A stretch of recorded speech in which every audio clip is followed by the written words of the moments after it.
Hen Mazik is obsessed with you. I know, because the Israeli state pays him to be my choppelganger and to also be obsessed with me. Okay, that's what it is. You say it's crazy, but not that it's wrong. Yes, I don't think love is wrong. Okay. Yes, of course I say it's crazy, but I'll never say it's wrong because love is love. Okay. Sometimes love is an 84-year-old geriatric senator who's one of the most influential Republican demons of the last 2 decades, and a 34-year-old man about to turn 35 who happens to be a socialist, anti-imperialist political commentator. Okay? Love is love. Problematic age gaps aside. Problematic age gaps be damned. Love is love, folks. 34 turning 65, the way you live, to be honest. Why would you hit a scuba after that? We are cooked. If it wasn't for the very real picture he's holding, I wouldn't tell it that is AI. It's not. It's real. He's alive. And he's confirming it. Representative Ilhan Omar endorses Abdul El Sayed for U.S. Senate in Michigan. Hell yeah. What is the watermark? That's not a watermark. Shh. There's no watermark. It's a real photo. Shut the fuck up. Shut up, chat. It's a real photo. Are you up to date with the One Piece anime? No, I'm not. Old Man Hope feels like silk, but the youngins aren't ready for that conversation. That's crazy.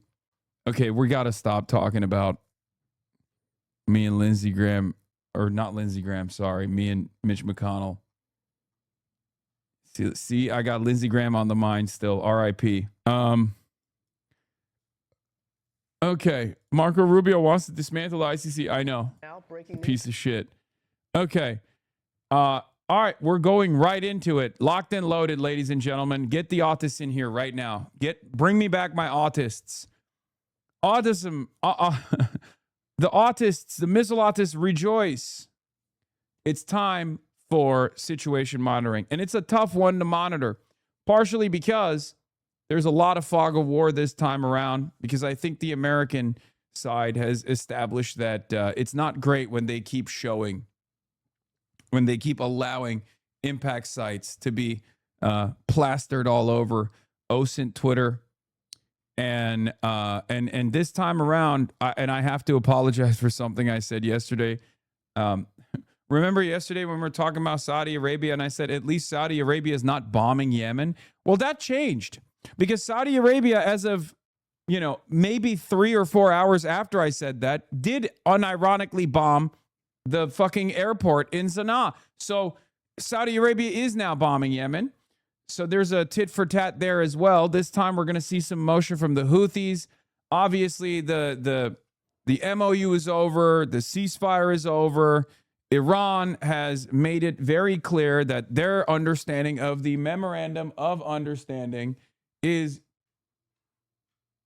That's crazy. Iran's memorandum of understanding maintains some level of control in the hands of Iran over the Strait of Hormuz. This is tremendous leverage that they were not going to give up. Obviously, they won it militarily. And yet, the United States of America clearly was simply using this memorandum of understanding for a moment of respite for their strategic oil reserves and to normalize the oil markets a little bit. Kaya, come here. What the hell? What the hell, Kaya? Kaya's so funny. She'll open the door, she'll leave, and then immediately come back in. And I think right now it's just more so the process of opening the door that she enjoys. Like, she's just like, I have this power. I can wield it in my hands in any way, shape, or form that I see fit. But yes, as I was saying, so memorandum of understanding turned into a memorandum of misunderstanding, or rather it was by design supposed to be a misunderstanding. The United States of America got very frustrated when Iran maintained its position as the sole controller of the ships that transit through the Strait of Hormuz. They had said to the Americans that they would allow all ships to transit as long as they still went through the preordained, pre-designated routes. America pressured the Omani government and the Omani leadership to allow ships to go through the Omani route, the Omani coastline. And of course, in retaliation for that, the Iranians started opening fire on the ships that were passing through the Omani coastline. This stopped the transiting of the Strait of Hormuz. The ships from transiting in the Strait of Hormuz, it turned the clock back. The strait is still closed. As of yesterday, now Donald Trump is, or as of early this morning, Donald Trump has decided to re-implement his blockade. We're going to get to that in a second. But yes, there's tit for tat, fresh strikes. Iran has been dishing it out to the Gulf countries, but even Jordan as well, according to some reports, as the United States of America is pummeling Iran to the best of its ability. So we're back to Operation Epstein's Fury. Okay? Overnight, a new round of... Oh my God, why is this so... Oh, I didn't realize I had cranked this shit up. As the ceasefire unravels, the renewed hostilities are creating uncertainty over the Strait of Hormuz, with Iran claiming it's closed while the Trump administration says it's open. Chief White House correspondent Mary Bruce is at the White House with the latest for us. Good morning to you, Mary. Good morning, Robin. And it has now been nearly a month. Lol, yeah. Far-left streamer Hasanabi calls Lindsey Graham a bloodthirsty, odious monster. Yeah, I know. Yeah. Play my highlight reel, bitch. I don't give a shit. Yeah, where is the lie, man? I can't wait for this to be the day's conversation. People being like, wow, I can't believe he said that. Okay, address the point at hand, please. Address the point at hand, then. Is he not? Explain to me why that's not the case. Anyway, we'll get to that. Since President Trump signed that short-term peace agreement with Iran, but after days of back-and-forth strikes, as you said, the ceasefire is now unraveling. The Iranians this morning say the agreement has, quote, entered a crisis stage. Now, overnight, the U.S. launching a new round of strikes against Iran, the fourth series of attacks in less than a week. Iran then responding with a barrage of strikes aimed at American military assets in the Middle East. Now, these fresh attacks are coming amid mixed messages about the Strait of Hormuz. After targeting commercial ships in the critical waterway for days, Iran declaring it's closing the Strait of Hormuz. But President Trump says that's not the case. He insists that it is open. Reopening the strait, of course, was at the heart of this memorandum of understanding that was intended to... I like that yesterday he was saying, no, you don't understand. The Strait of Hormuz is open. And today he's decided, actually, just kidding, it's not open. I don't know why I said that. As a matter of fact, we closed it. We're back. We're so back. We're so back, dude. We're so fucking back. Yeah. Buy more time to negotiate a longer-term lasting nuclear deal. The issue... Trump told a cuck test for all U.S. allies. I mean, yeah, they are. Everyone is cucked to American interests. So it's just, it's not surprising. At the heart of this conflict, but the two sides haven't even been able to get to that point amid these escalating back-and-forth strikes, Robin. And Mary, how is this affecting gas prices back at home?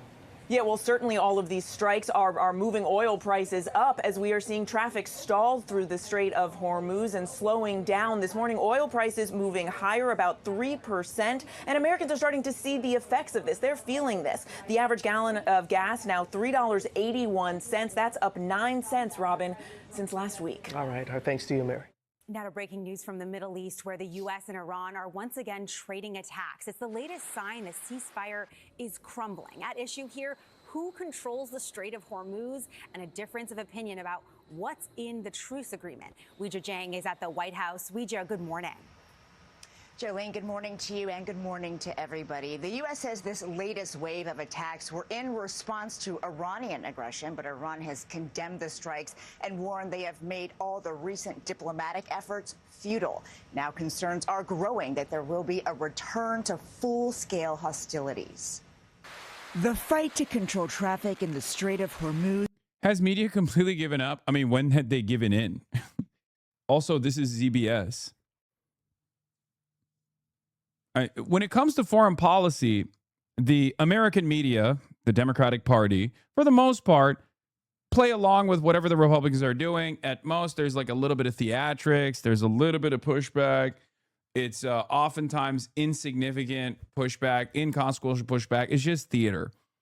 And the media is very happy to trot along with whatever the United States government or whatever the Pentagon has decided to do, whatever the State Department has decided to do. It's not, these guys all serve the interests of capital. So it's not going to be all that different. There's a reason why, even when it comes to Israel, for example, again, prominent fixture of American foreign policy in the region, most of these outlets have fallen short of doing basic reporting, basic journalism. There's a reason for it. But yeah, Donald Trump is back at it.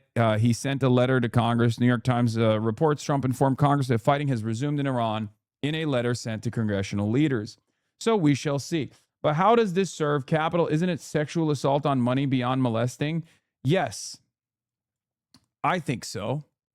But there are clearly those who place a higher priority on the destruction, the permanent destruction of Iran, and I guess believe that Donald Trump going back to war with Iran is somehow looping back into the interests of the State Department, the interests of Israel, and therefore the interests of the State Department, or at least a faction within the American State Department. I mean, we'll see. We'll see what kind of response they mount against this. Hassan, isn't war bad? Yes, it's very bad. This is escalating.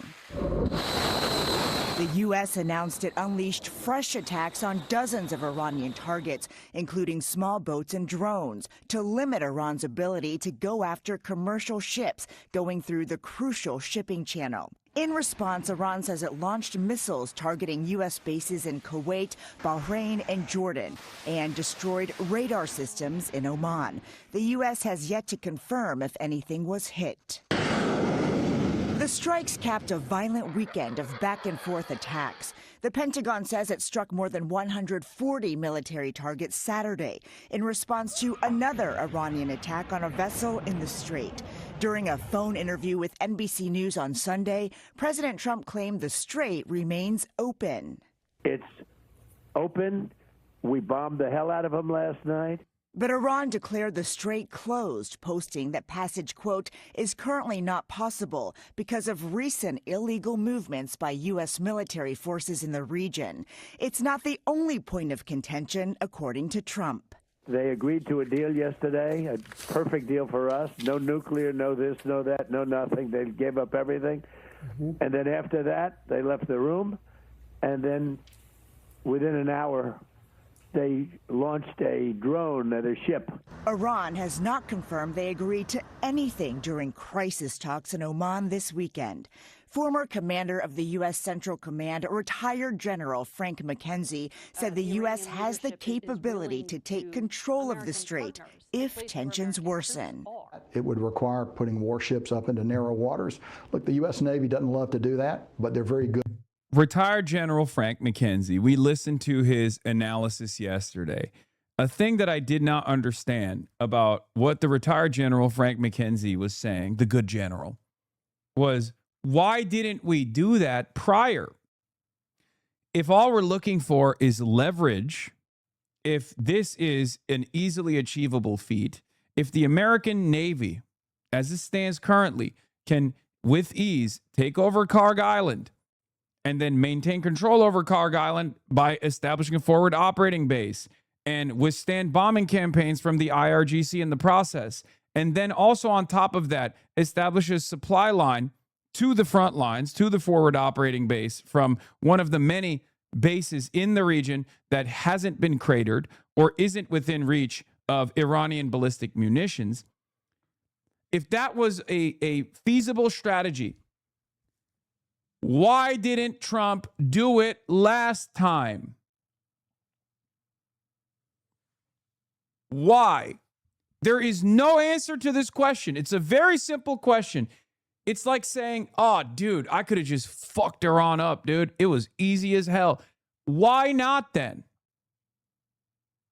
You cannot strategize and conduct foreign policy and military warfare with a hope and a dream. This kind of posturing would have been more effective if the Trump administration hadn't, by way of getting goaded into this through Israel, waged war with Iran and then lost. I'm telling you right now, 200 days ago, the United States of America had tremendous force projection capabilities. It no longer has the same force projection capabilities. It no longer has the same confidence. It no longer, when America now says, oh, we'll come after you, we'll destroy you, you better act right, it doesn't have the same emphasis. It doesn't have the same power. It doesn't have the same threat. It's very stupid to go on, face the nation and be like, this thing that we could have done and should have done, if it's so easy to do, we should have done it. That thing, we're just going to do it now. We didn't do it for the last 200 days, but we're going to do it this time around. Very stupid. Who is this for? All you're doing is, ironically enough, going against the interests of your current generals who are probably telling Trump it's not going to work. It didn't work last time. Don't be crazy, sir. Good at it, and if necessary, they can do it, and they can do it well. In the meantime, analysts warn gas prices could creep up again. While the current national average of $3.87 a gallon is below the peak of $4.50 in May, it's nearly $1 more than the price was before the war started. Gail. Oh, boy, we should thank you. All right, let's hear what Al Jazeera is saying. Trump says U.S. to reinstate Iran blockade and impose 20% shipping fee. So once again, Donald Trump has gone back to the most insane thing that he did. Because remember, if the ultimate goal here is to open the Strait of Hormuz, it was open. If the reason for why we have to open the Strait of Hormuz is an imminent energy crisis for the rest of the globe and potentially for the United States of America, if we're hitting the red line, if we're hitting the hard limit in our strategic oil reserves, and that's the reason why we had to do the MOU to begin with, instead of continuing this back and forth, continuing this war, continuing the double blockade on the Strait of Hormuz. If that was the reason why we went to the bargaining table and tried to, create a brief moment of respite, then what changed now? All you're doing is pushing the can down the road. That's all the Trump administration is doing. And it's kind of crazy that a lot of people, it's kind of crazy that smart, intelligent analysts are not just seeing it for what it is, or perhaps they do see it, but they also serve a secondary purpose here, which is to abide by the interests of Israel. And Israel's interests are very clear here. They want to continue destabilizing Iran. They want to continue blowing up Iran because Iran is a sovereign power in the region that is capable of striking back against Israel. And that thwarts the greater Israel project that these guys are invested in. But Donald Trump has come out and once again decided the Hormuz Strait is open and will remain open with or without Iran. We are reinstating the Iranian blockade, so named because it is only stopping Iran ships or customers from entering or leaving. All other countries will have fair and open use of the strait. The USA will be, from this point forward, known as the guardian of the Hormuz Strait.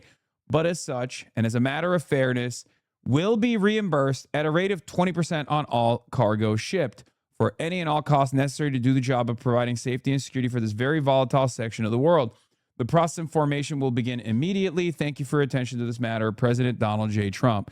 So not only is Donald Trump implementing the secondary blockade over the Iranian one once again, he's also lying about the fact that the Strait of Hormuz is open while simultaneously saying it's closed. But now he also wants 20%, which is 10 times higher than the Iranian toll charge was. What the hell is this guy doing? He literally just established a toll. He legitimized the process of establishing a toll. Now, Iran can just go back and be like, hey, guys, they want 20%. They don't even live here. We live here. We just want 2%. Art of the deal, baby. Art of the deal. Incredible stuff. What do you say to that? How do you deal with a guy who is such an avowed rapist that he wants to molest the money at this point? The one thing that American capital will not let you molest is supposed to be the money. And he's out here molesting it. He loves molesting. He loves molestation, including molesting the bag. What do you do? Bringing some breaking news now. The US President Donald Trump has just posted on social media that he is reinstating the US blockade in the Strait of Hormuz. Let's go over to Rosalind Jordan at the White House. Quite a significant statement. And he's also had something to say about tolls. Take us through that. Well, I'm going to read from part of the Truth Social post that the U.S. President just put on his personal social media account, and I'm quoting, "We are reinstating in all capital letters the Iranian blockade, so named because it is only stopping Iran's ships or customers from entering or leaving," and that implies the Strait of Hormuz. All other countries will have fair and open use of the strait. The USA will be, from this point forward, known as the, quote, guardian of the Hormuz Strait. But as such, and as a matter of, in capital letters, fairness, we will be reimbursed at the rate of 20% on all cargo shipped for any and all costs necessary to do the job of providing safety and security to this very volatile section of the world. The process and formation will begin immediately. Now, we don't have any more details on what the process and formation will be, but recall that earlier in the war between the U.S. and Iran, the president ordered the U.S. Navy to impose a blockade on all Iranian shipping through the strait. We don't know whether the U.S. Military is currently configured in order to be able to carry out a blockade. It has been providing some escort work for commercial ships going through the Strait of Hormuz because there are mines at the bottom of the strait, and clearly there is no desire to have these commercial vessels blown up by these mines. But again, the U.S. President Donald Trump is announcing that this U.S. blockade of Iranian shipping traffic through the Strait of Hormuz is going to resume. This feels like we have a petulant child as president. I don't think this was concocted by a group of analysts. I'll be honest. I don't think this was like the FDD guys being like, we should just take what the Iranians are doing and then just like up the ante and do it to everybody else. Like, I know I said it feels like we are being led by a petulant child. But there are obviously still supposed to be adults in the room. You know what I mean? There's supposed to be adults in the room that say, hey, Mr. President, that seems like a fucking stupid idea. Like even the FDD guys, the NATO Atlanticists obviously have pulled out of this, right? The neocons have pulled out of this. The last bastion of pro-war, like the only pro-war faction at this point that remains in the think tank orbit is FDD and AIPAC, right? It's just like the Israeli lobby. That's it. And of course, the Israeli lobby still has tremendous power. We know this, right? But this argument, this concept, the double blockade, it feels like it just is coming from Trump and Trump only because it is the work of a child with a child's brain. Okay? Because if the goal is to open the Strait of Hormuz and allow vessels to transit with ease, yeah, this is also strange. because it's vague and not his usual first person style. President Trump will be making a speech to the nation on Thursday evening at 9 p.m. Eastern. Thank you for your attention to this matter. It's funny how Trump's every attempted countermeasure is a dumb ripoff of IRI policy. Iran blockades the Strait of Hormuz. Trump blockades the Gulf of Oman. Iran charges fees in the Strait of Hormuz. Trump, defender of open seas, announced an even bigger fee, the biggest fee ever. Yeah, it's like a child. This is what a child does. Okay, this is the most childish. It's not the most violent American foreign policy has ever been, even though it's getting up there. But this is certainly the most childish American foreign policy has ever been. And I think it's because Donald Trump is holding the entire government and all of its different vestiges hostage right now. No one can say anything. No one can do anything. We're just kind of trailing along to see how bad it will get. Of course, Sayed Abbas Araghchi, the foreign minister of Iran, turned around and responded with a pretty solid approach. He said, POTUS is absolutely right. Whoever provides secure and safe passage of commercial vessels through the Strait of Hormuz should be compensated for this service. Iran has always been the guardian of the Strait and will remain so forever. 20%, of course, is too much. We will be fair. We imagine later on Monday.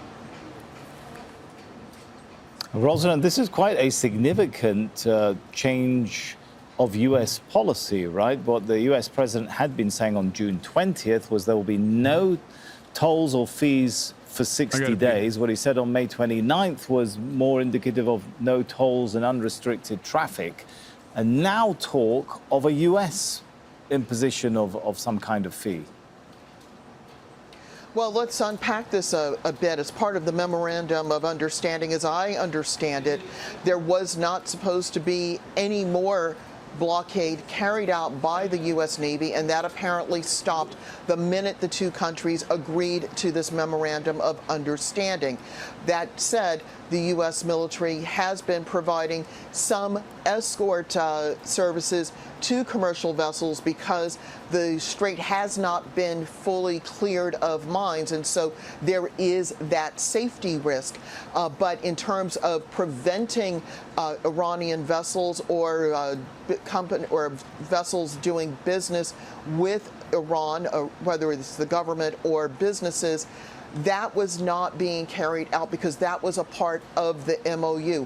Does that mean, with the president's latest announcement, that the memorandum of understanding is now null and void, or is the U.S. violating the memorandum of understanding? All of these questions need to be sorted out because this is only creating more confusion on the status of the MOU, which was supposed to be the 60-day period for the U.S. and Iran to figure out how to move from a ceasefire to a permanent end to their war. There's also this question about whether the U.S. can legally impose any tariffs on countries that it is assisting throughout this process, because another part of the MOU was the Iranians would not charge any vessels for transiting the strait for the 60 days of the MOU, implying that the Iranians would be able to then charge tolls or tariffs after that 60-day period. These are questions that need to be sorted out, that both governments need to try to explain, try to renegotiate if they are willing to renegotiate at this point. This is all just coming out in probably the last 7 to 8 minutes or so. So there are a lot of questions that we just can't clarify at this point. On the verge of asking you to clarify the unclarifiable, Rosalind, but is there... And there it is. U.S. has directly struck Karg Island oil infrastructure, Western Jetty pumping station, and the pipelines. First confirmed hit on Iran's core export terminal. Fires visible via satellite. That's from 9 hours ago. Hassan, no, it's not. Oh, it was a flare-up? Okay. I thought I read it that it was flares. Okay. I'll look into that. But one of the reasons why this is a major problem. It could be misinformation. It could be real. Okay. Listen. if they start striking Karg Island, if they start striking critical oil and gas infrastructure, Iran is going to retaliate in kind. And then the problem is no longer just going to be about reopening the Strait of Hormuz by military force through, naval vessels or naval assets combating the Iranian Navy, or what remains of the Iranian Navy, or striking at all of the different launching platforms that exist for all these different drones that they're lobbing in the direction of the commercial ships that are trying to transit through the Strait of Hormuz or the Omani coastline.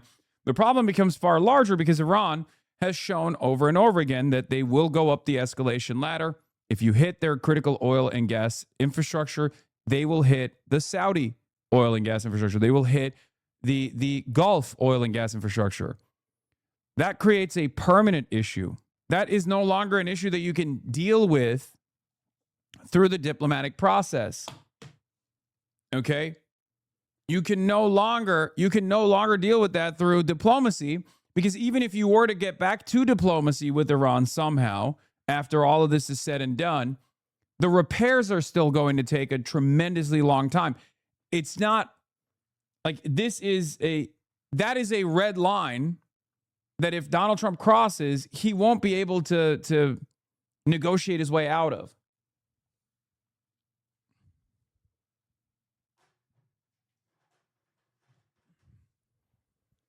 Which is precisely the reason why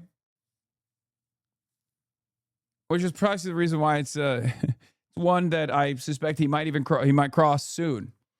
Now, it's not like this hasn't happened already. This has happened. Okay. This, the Iranian oil infrastructure has been hit in the past. Refineries have been hit in the last 120-day tit for tat Strait of Hormuz, crisis. Incorrect. This is a regular gas flaring. For reference, here's what it looked like. Okay, so they're saying that it's not true. The fires shown on NASA firms at Karg Island are routine gas flaring from oil infrastructure. Okay, thank God. But here's the thing. America has already struck Karg Island before. They have spared the oil and gas infrastructure in Karg Island. America and Israel have struck different parts of the refining capabilities inside of Iran. Okay? And Iran has retaliated in kind.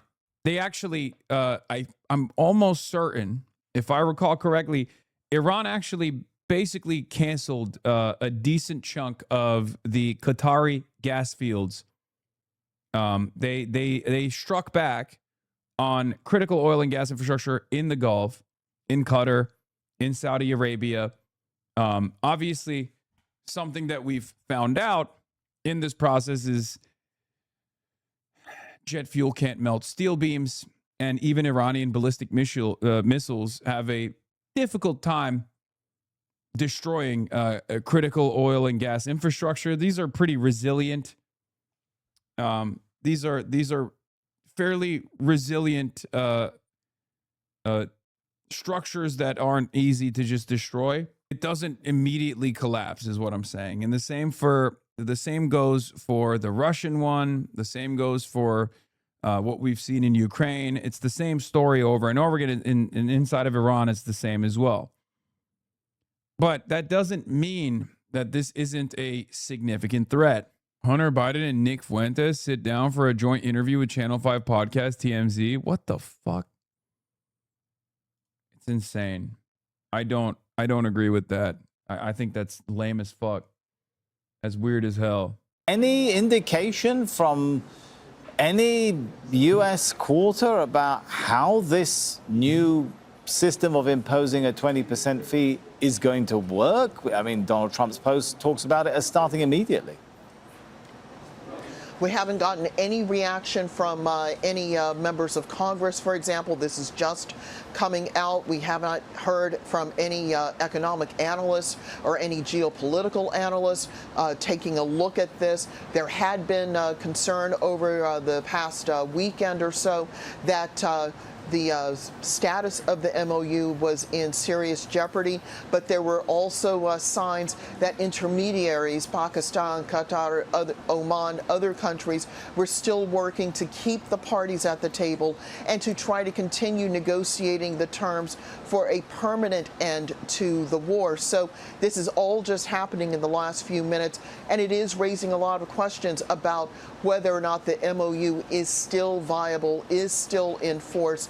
We don't even know what the Iranian response is yet, but clearly Iranian officials had been saying earlier on Monday that they were blaming the U.S. for this latest round of tension in the Strait, and that the U.S. was basically destabilizing the global energy markets by its actions. So we really don't know yet what is going to happen to the MOU, whether we're about to see a resumption of warfare between the two countries, or whether things can be clawed back again and try to.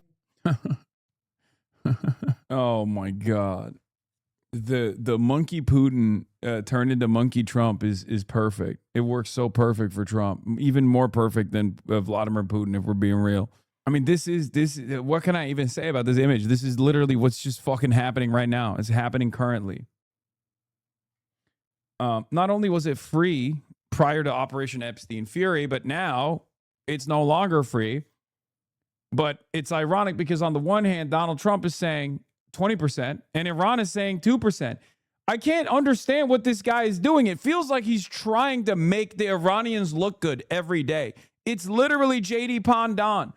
Because if you're an international shipper, if you're engaging if you're one of these companies that controls the oil tankers, you're going to look at the situation and be like, okay, so Iran is just objectively better. Yes, dude, I'm going to talk about ICE killing someone in Maine this morning. Holy fuck, dude. Yes, I'm going to talk about it, okay? Yes, dude. Yes. Yes.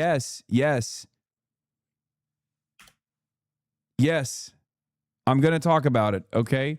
Whack-A-Drone doesn't work. The force currently deployed to the region is around half of the USN's deployed assets, including 2 CSGs, and has significant support from ground-based AD, air defense, and yet Iran has struck around half a dozen commercial vessels in the past few days. If that force is incapable of protecting shipping from drones, no force on Earth is. The position is checkmate. The rest of the war is mostly a distraction.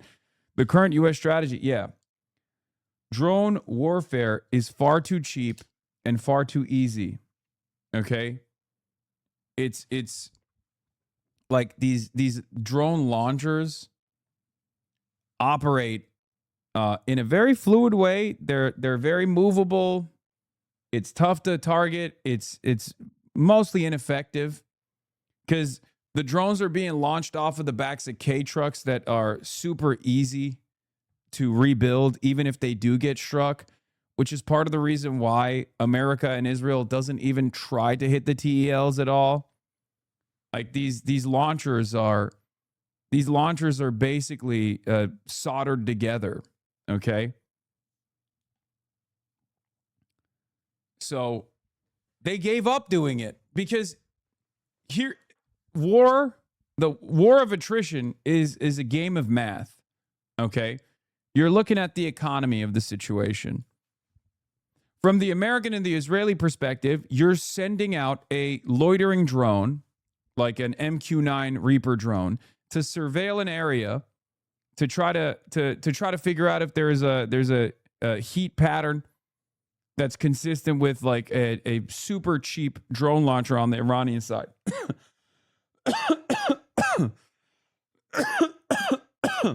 Sorry. Here's how it goes. From the Iranian perspective,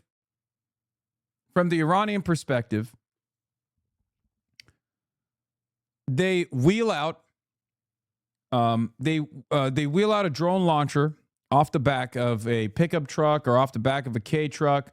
That's fairly easy. The launching platform is fairly cheap to make. The drones themselves are fairly cheap to make as well. They wheel out this launching platform from a cave system, okay? America, in order to figure out where these drones are being launched from, because the most effective way to stop these drones from being launched is by deteriorating or attriting their strike capabilities by hitting the launchers, right? And under normal circumstances, those big ballistic munitions, like those have a fairly sophisticated launching platform. They're big trucks. They're very expensive. They're very costly. There's no indigenous version of it. You have to purchase it from all these other countries, right? Like, so same with the anti-air defense systems that you get, like the S-300, S-400. But these drones are super cheap to make. Now, here's the issue. The cheapest way to try and target the TELs that are super easy to recreate, super easy to repair, is by sending out drones that loiter, like the MQ-9 Reaper drones. Okay, they sit around and they wait for a heat pattern, and they try to identify if there's if there is even a drone launch taking place. The MQ-9s are $30 million a pop. The MQ-9 drones that would strike at one of these TELs are far more costly to operate, and certainly far more costly when they're taken out. So on the balance sheet, every time Iran is lobbing like 100 Shahed drones, or 10 Shahed drones, or 20 Shahed drones, those Shahed drones are $7,000 a pop. The launching platform that they're using is even cheaper than the Shahed drones themselves. So if a MQ-9 Reaper drone is able to successfully take out a K truck, basically, the total cost on the Iranian side is marginal. But if Iran activates its anti-air defense systems, as they keep doing, they can potentially take out a $30 million piece of equipment. That's very expensive. And for the record, since Operation Epic Fury, Iran has been able to successfully take out almost 50 of these bad boys. Okay? It's unbelievably cost effective for Iran to continue this posture, to maintain the war of attrition, because that is incredibly costly to the United States of America. It's incredibly costly to Israel, and it's very cheap for Iran to just wait it out. And it's not just the MQ-9s that the Iranians have been able to successfully take out. It's very clear that the United States and Israel have not been able to maintain air superiority over the Iranian airspace. There's a couple different reasons for it. Okay. Part of it is because Iran's topography makes it relatively difficult. The Iran's missile production facilities are inside of deep underground caves. All they can do is hopefully hit the entrance of a cave, but then inside of those tunnel systems, they have bulldozers. So what the Iranian side does is, if they actually have a successful strike that craters the entrance of one of these cave systems, well, they have a tunnel right there with a bunch of bulldozers waiting on the other side that will then dig themselves out.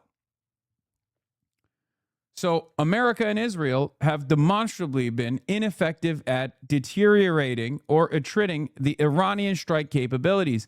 The Iranian drone launcher capabilities have not been successfully diminished. The Iranian ballistic munitions strike capabilities have not been successfully destroyed. That much is clear, and it's not just my assessment at this point. The New York Times has reported on it. Wall Street Journal has reported on it. Financial Times has reported on it. So a lot of Western media have also gone to military analysts and asked them their perspective on it. They have far more information than I do, far more insider information from the American military side than I will ever have access to. I'm just simply looking at, the strikes that are ongoing, right? One famous example of the American missile stockpile as opposed to the Iranian missile strike capabilities is, of course, coming from CSIS, right? So this is a foregone conclusion at this point because we watched it unfold for the last 130 days. So the fact that America's going back to this, going back to square one, is very stupid, especially because while we got a moment of respite with our strategic reserves for like the last, week or 10 days or 2 weeks or so, when the MOU was being talked about, right? And oil tankers could cross through the Strait of Hormuz. That just gave us maximum 20 days. That gave the American side and the energy markets 20 days of respite. Okay, you push the problem 20 days into the future, but that problem still remains, especially because our burn rate is higher than our production. So inevitably, this is going to lead to crisis in Africa. It's going to lead to crisis in the Asian markets. There already is a crisis in the Asian energy markets. It's also going to make its way to Europe in more obvious ways, because right now you can kind of hide it a little bit. You can move some numbers around. There's the strategic reserves. But eventually, everyone is going to start running out. Blackouts in Africa, blackouts in Asia, blackouts in Europe, and then inevitably long lines for gas and an oil and gas crisis in the United States of America as well. So what do we do? If America has shown by attempting and failing to successfully militarily stop Iran and gain leverage once over, why would the situation be different now? If anything, it's worse for America now. The situation is worse for the United States of America and its allies than it was certainly prior to Operation Epstein's Fury, and even worse prior to the MOU being implemented and signed off on. So unless America has a shit or get off the pot moment and commits to a full-blown ground invasion of Iran, which, by the way, will not solve this problem and only exacerbate it, what do we do here? That's why Americanus is correct, says the position is checkmate. The rest of the war is mostly a distraction.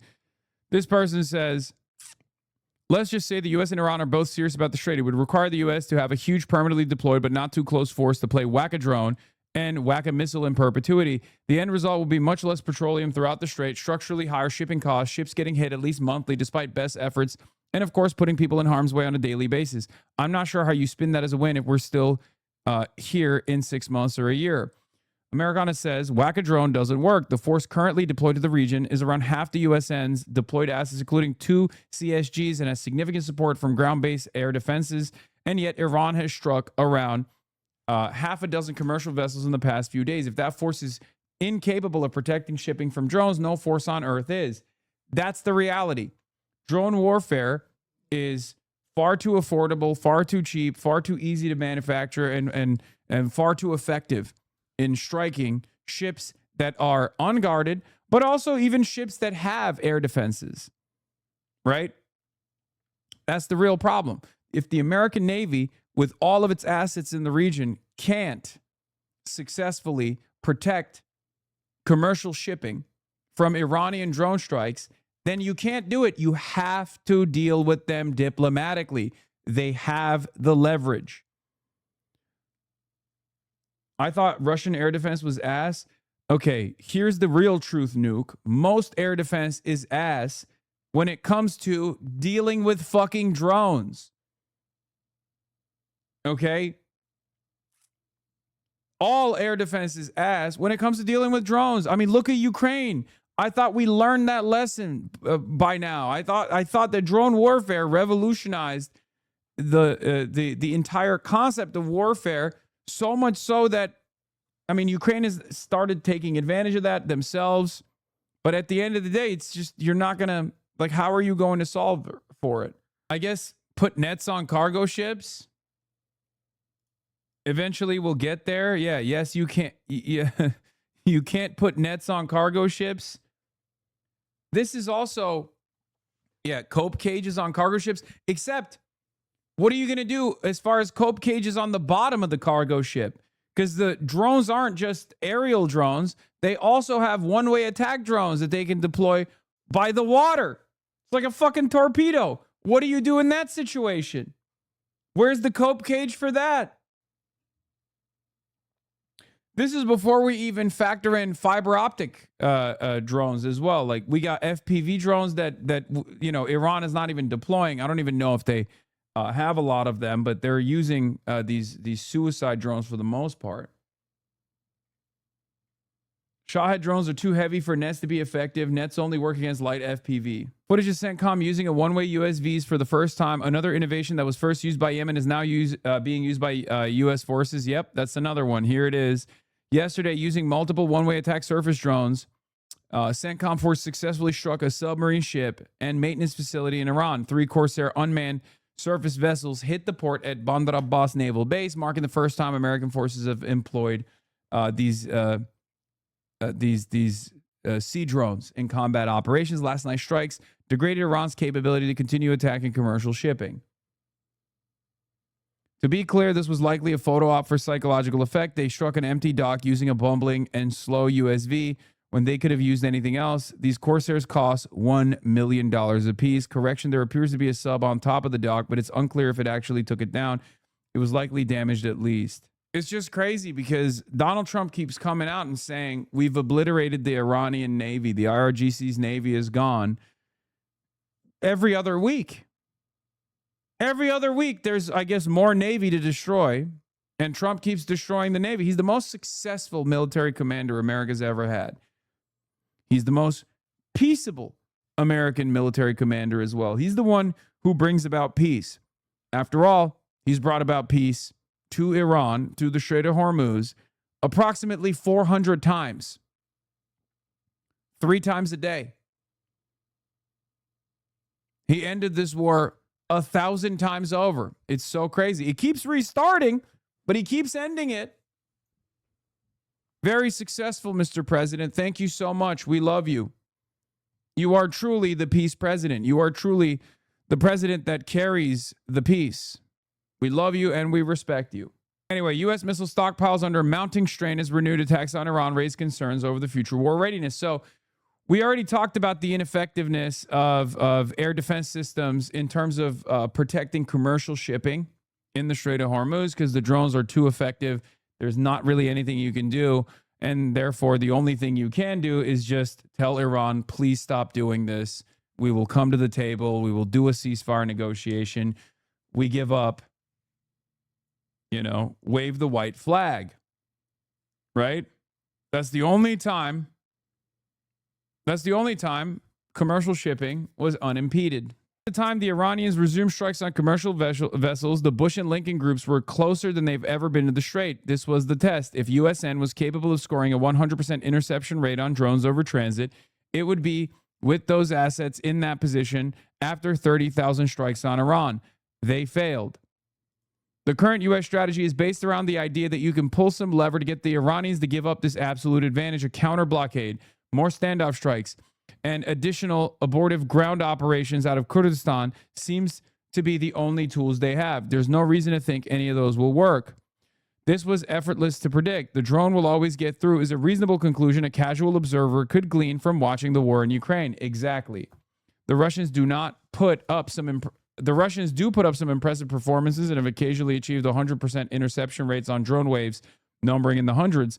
But this is because they have hundreds of miles of their own territory to shoot them down over. The geography of the Persian Gulf is a worst-case scenario for this. Not only is the topographical map unbelievably favorable to Iran because there's cave systems, there's tunnel systems inside of fucking mountains that they can launch these goddamn things from. The length of the trip from being launched through the Iranian mountainside to impact is far shorter than, hundreds of miles of terrain that a drone has to fly through. Now, of course, that's very different for Iran to start lobbing drones in the direction of Israel, for example, right? So unless America has a surefire way to strike at these TELs in the moment of release, the moment that these drones are being launched, which they don't, because every time they have these loitering Mark 9 drones, the Reaper drones that are flying over the Iranian airspace, the moment that these guys are even invested in striking at a TL, they get struck back. These launching platforms are cheap. The MQ-9s are very costly. And Iran is very successful. Iran has seen a shit ton of success in striking these MQ-9 Reaper drones. So I just keep repeating over and over again. On the defensive side, they're failing. America's failing on the defense. You can't do anything. Okay? You cannot fight back against drone warfare as it stands currently with the current technological limitations. On the offensive side, the same problem still remains. On the offensive side, America is exhausting its standoff munitions. America has obviously developed and has stockpiled hundreds of ballistic munitions, Tomahawk missiles, and the like for peer and near-peer adversaries. Iran is not a near-peer adversary, at least technically. A near-peer adversary is Russia. A peer adversary is China. These are the countries that we have developed these stockpiles for.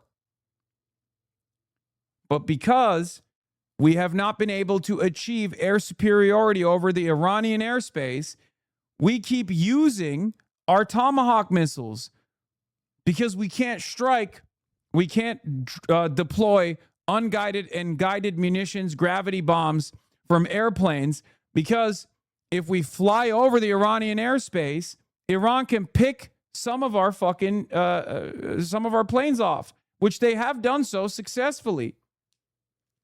This is the reason why we're exhausting our resources. We're exhausting our ballistic munitions against a middling power, a barely regional power like Iran. That is the power of drone warfare, folks. That's it. And it's also a testament to the Iranian ingenuity as far as their air defense systems. Like, they have been able to make the most out of their unbelievable limitations. Like, think about this. There's an international sanctions regime that they're operating within. And yet they are capable of building these crazy air defense systems, loitering munitions,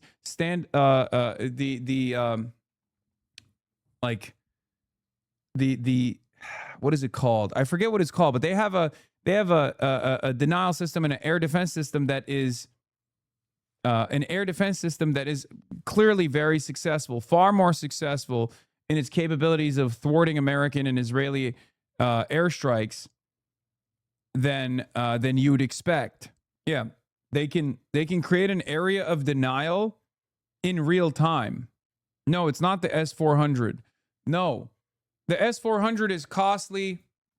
The S-400 is ineffective. It's costly, and it's slow. Okay, that's not what we're talking about at all. As far as I understand, no S-400 has been utilized in taking out. No S-400 has been utilized in taking out American planes thus far.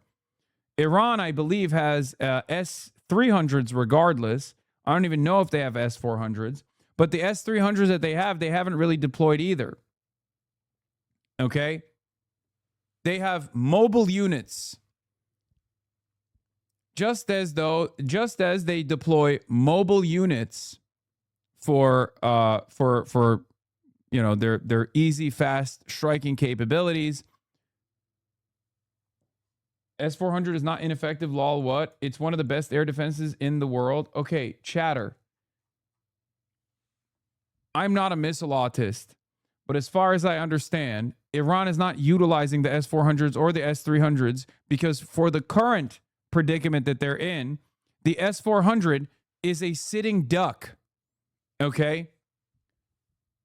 And I don't know what I think initially in the first act of perfidy when Israel actually was, quote unquote, negotiating with Iran. Not Operation Epstein Fury, but the one prior, the 12-day war.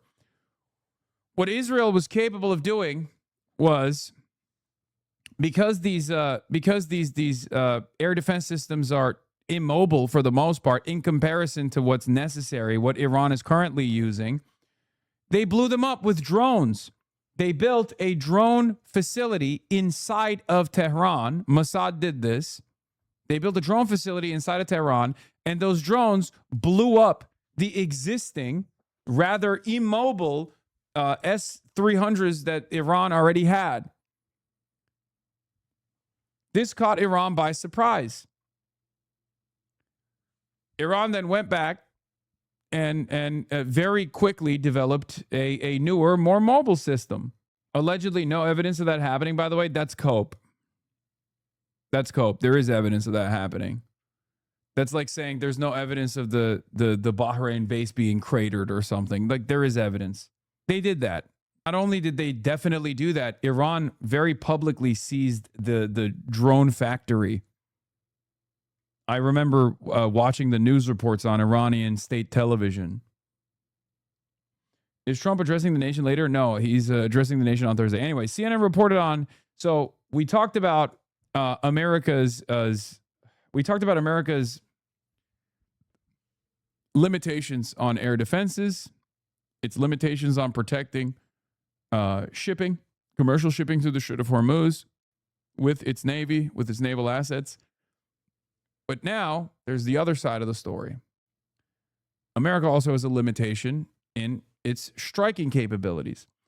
CNN reported on the 12th of July that key U.S. weapons stockpiles remain significantly depleted following months of war with Iran, with experts warning that continued operations at current rates could undermine Washington's ability to partake in future wars, particularly in the Indo-Pacific and on the Korean Peninsula. President Donald Trump said on Friday that the ceasefire with Iran was over, raising concerns over further missile expenditures. According to a CSIS analysis cited by CNN, by the end of the full-scale war in April, the Pentagon had expended at least half of its THAAD ballistic missile interceptors, nearly half of its Patriot interceptors, and around 30% of its Tomahawk land attack missiles. Analysts and former officials told CNN there's no doubt U.S. stockpiles are now below preferred levels, with rebuilding inventories expected to take years. Rokana today? No, you missed it. I had him on yesterday. Replenishment rates remain limited, with the Pentagon currently receiving only 15 Tomahawk missiles and 20 Patriot interceptors per month, while no THAAD deliveries are forecast for 2026. Experts estimate it could take more than 3 years to restore inventories to pre-war levels, while broader munitions replenishment timelines are expected to range from 2 to 5 years. CNN also reported that Congress has yet to approve any dedicated funding to replace missiles expended during the war. While the Pentagon insists the U.S. military retains sufficient capabilities to protect its interests, analysts warned that prolonged operations against Iran could gradually erode deterrence against such rivals as China and North Korea. That already happened, by the way. That already happened. Although the Trump administration has invoked the Defense Production Act and sought to expand missile production capacity, experts caution that increasing manufacturing output and establishing additional production lines remains a slow process that may not alleviate short-term shortages. Finally, you're the only one talking about this. Interceptors are important, but America has no standoff offensive munitions. American air doctrines assumes they will use standoff munitions to obtain air superiority or supremacy, allow free range for stealth. That assumption, which underpins American air power, was false, and the consequences will reach far beyond this conflict. Yes. It's not necessarily false. It's just designed for a different type of warfare. It's outdated. It's that simple. The idea that you can deploy your standoff munitions to successfully destroy the anti-air defense systems of a foreign power that you're fighting against, that has been thoroughly dismantled and destroyed by the Iranian air defense and the Iranian area of denial system that they have that's very mobile. Okay?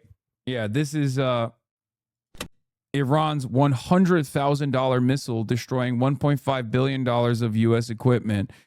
Iran's 358 and 359 missiles are its secret weapons when it comes to shooting down U.S. drones and have potentially damaged one of its stealthiest aircraft as well. America lost 24 MQ-9 Reaper drones during the Iran war, worth $720 million, in addition to 13 lost over Yemen during the fighting there in 2025. The 358 and 359 missiles are thought to be largely responsible. Iran has also managed to hit an F-35 fighter jet with suggestions these missiles were also involved. The greatest copium here is that it actually downed the F-35 fighter jet.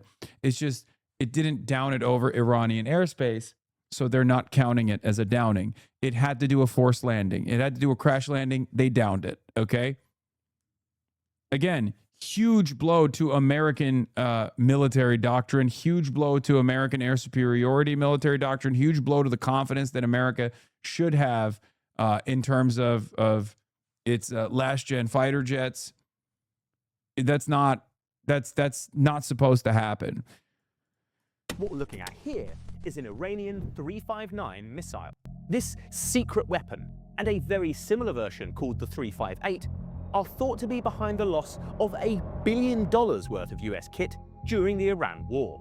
There are even rumors that one managed to hit an F-35 fighter, one of the most advanced jets ever created. That's because there's more to these missiles than meets the eye. So, what exactly makes them so special, and why are they proving so deadly?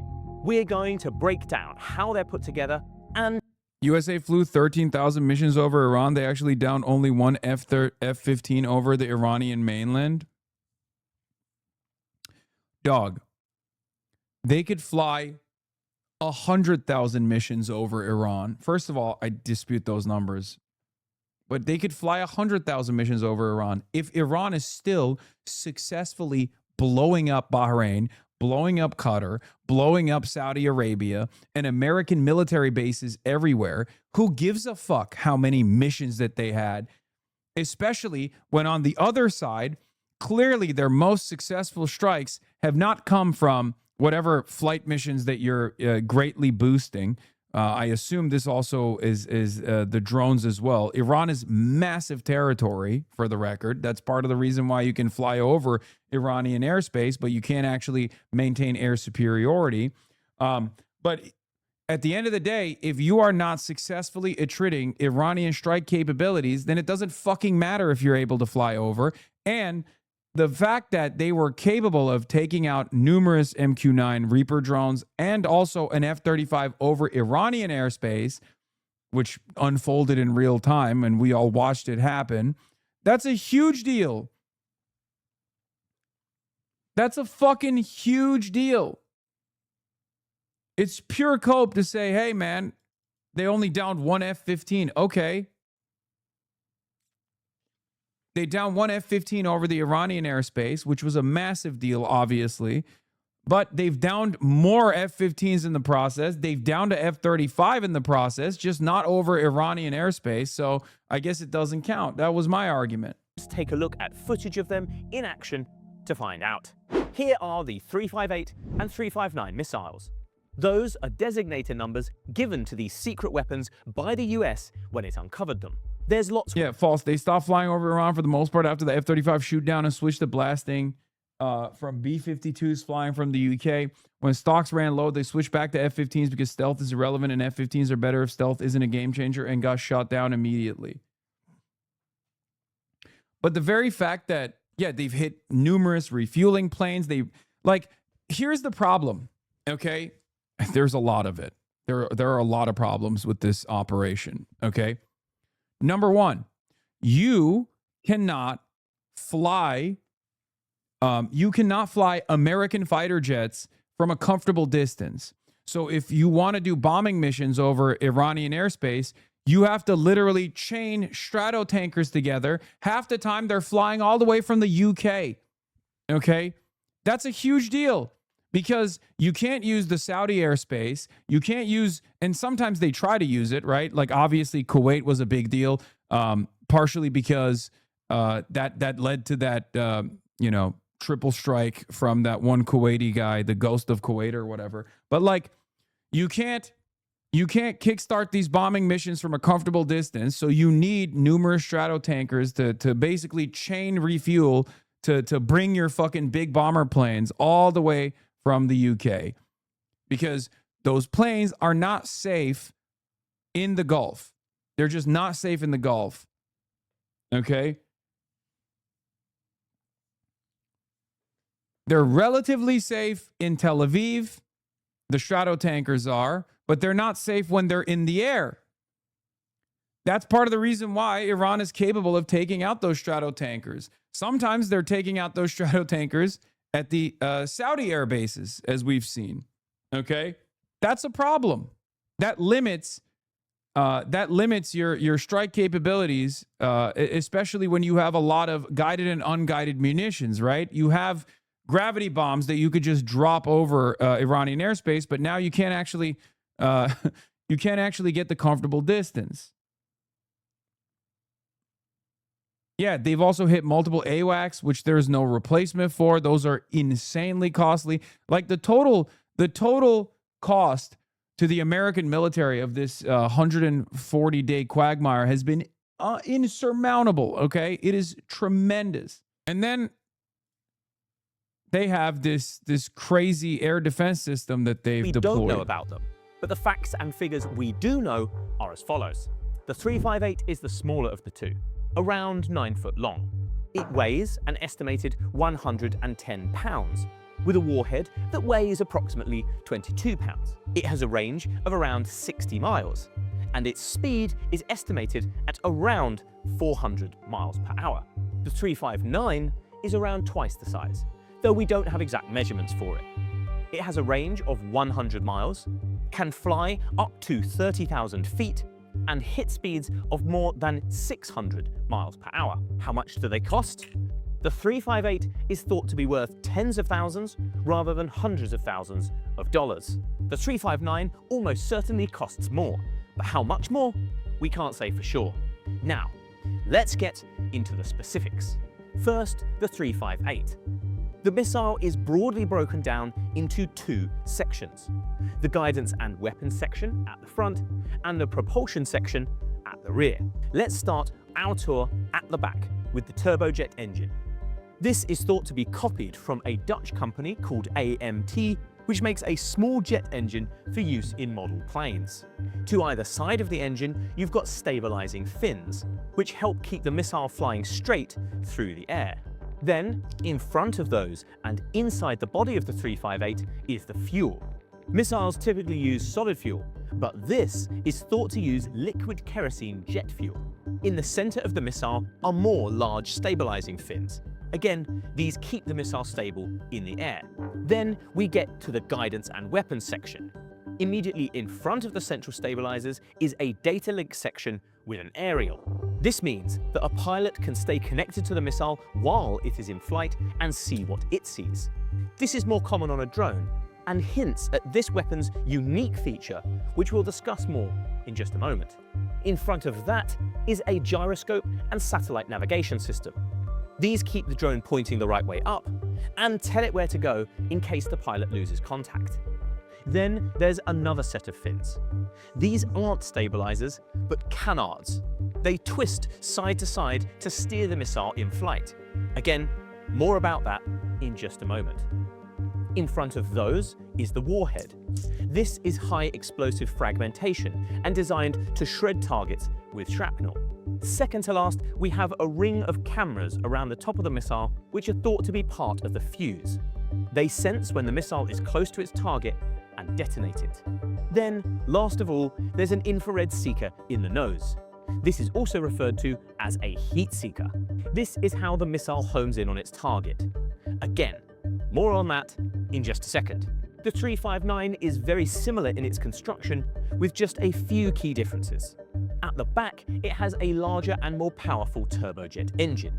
This time thought to be a copy of a Czech design. There are no rear stabilizing fins, but the large central stabilizers have been moved towards the back of the missile. And, unlike the central stabilizers on the smaller version, these have flaps on the rear edge that can be used to help steer in the air. In the midsection of the missile, alongside the fuel tank, is a parachute which can be deployed through a hatch. This is so the missile can be recovered if it fails to hit a target. Again, not a typical feature of a missile, and another hint at its secret skill. In front of that, you've got all the same guidance kit you'll find in the smaller version, along with the canards which provide additional steering. And then the warhead, thought to be much larger than in the 358, though we don't have an exact figure. And the IR seeker in the nose. Each of these missiles is also fitted with a much smaller rocket motor underneath the main body, which is used just for takeoff. Once in the air, this drops away and the main motor takes over. Go back to the tapes. Nation of autistic engineer chuds, dude.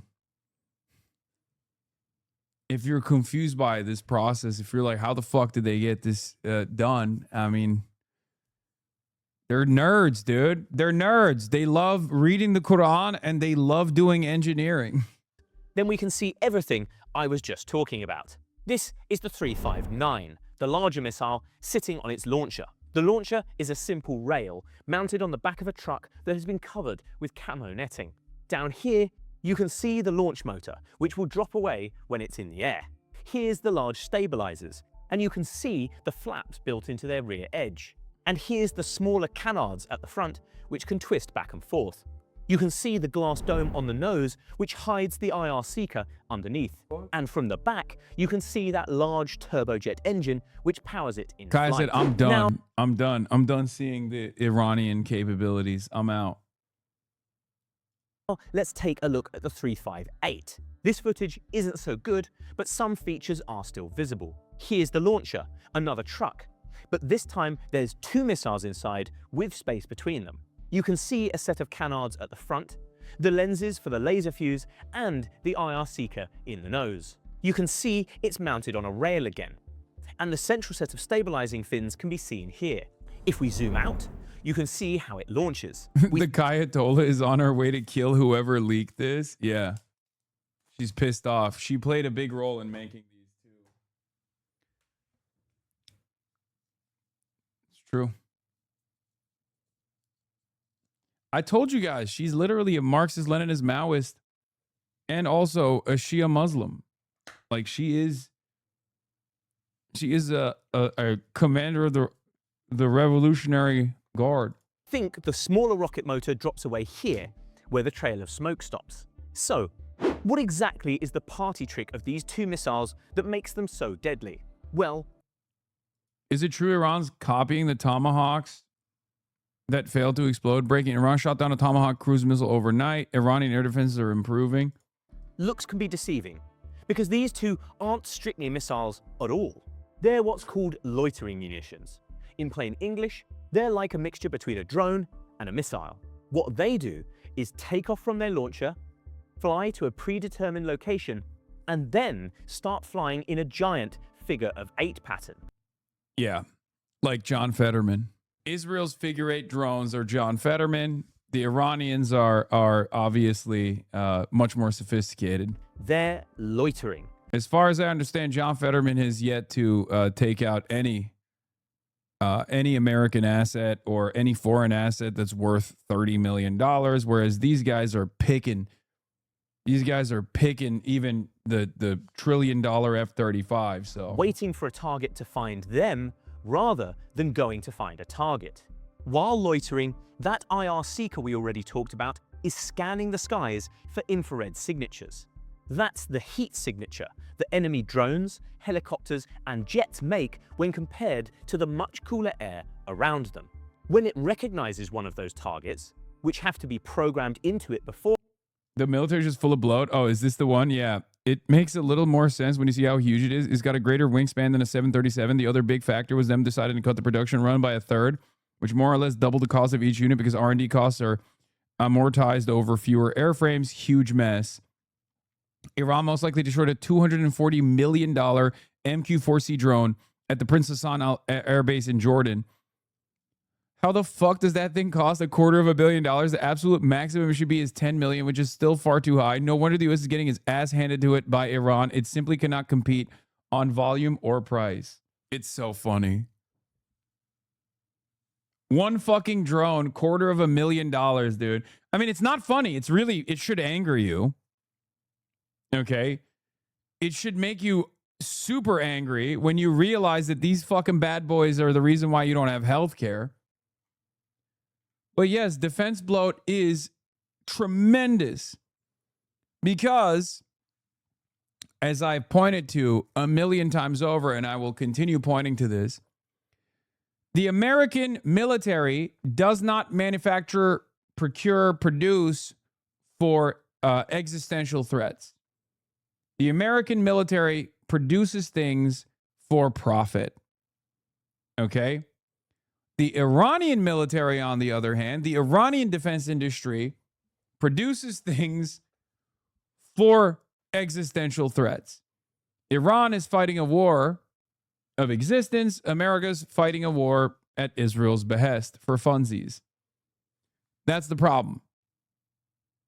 And if one side is fighting to survive and the other side is fighting just because that's the only thing they know, then yeah, of course, the side that's fighting to survive is going to win. Just saw you on a Fox News Facebook post where you speak your paragraph about Lindsey Graham being a demonic entity. All the comments agreed with you, lol. Hell yeah. Did you predict Iran's defense would hold up? Yes, I did. It was my biggest fucking lock. Unlike my counterparts on either side of the political spectrum, either side of the political aisle, I day one said this was a bad idea and said that this would lead to unbelievable amounts of failure for America. And every single thing that I said happened. Every single thing that I said, even before America went into war, and then certainly during America's military campaign, every single thing that I said was going to happen actually happened. Frame one, baby. Frame one. All my haters can eat shit and cope. Hand, it flies towards them until it makes contact, at which point it explodes. If it runs out of fuel before spotting a target, it either crashes in the case of the 358, or in the case of the 359, it deploys its parachute, floats safely to the ground where it can be refueled and used again. This loitering feature makes the 358 particularly deadly against things like the MQ-9 Reaper, an American drone that has been used extensively in its wars in the Middle East. Capable of carrying an awesome array of firepower, these things were lethal in the fight against Al-Qaeda and ISIS. But they're also slow-moving and spend a long time loitering over battlefields as well, meaning they're relatively easy for a loitering munition like the 358 to spot. Once the 358 has locked on, the Reapers have few countermeasures to throw it off again, and are relatively easy to catch up with. We now know that the US lost 24 Reapers at a total cost of almost $750 million over Iran during the war. But that's not all, because Iran has also been shipping these weapons to its proxy groups, including the Houthis in Yemen. And they are thought to have taken down at least another 13 Reapers during the American bombing campaign there last year. So that's over $1 billion worth of damage just in Reaper drones. And that's before we come to the 359. While this can take down Reapers, this isn't thought to be its primary purpose. Analysts think this thing is supposed to go after aircraft like helicopters, mid-air refueling jets, and potentially even F-35s. There are rumors that an Apache helicopter, worth around $50 million each, was damaged by one of these in Yemen. And of course, the US lost a KC-135 Stratotanker over Iran. We think that was due to a collision with another refueler because of the damage we saw afterwards.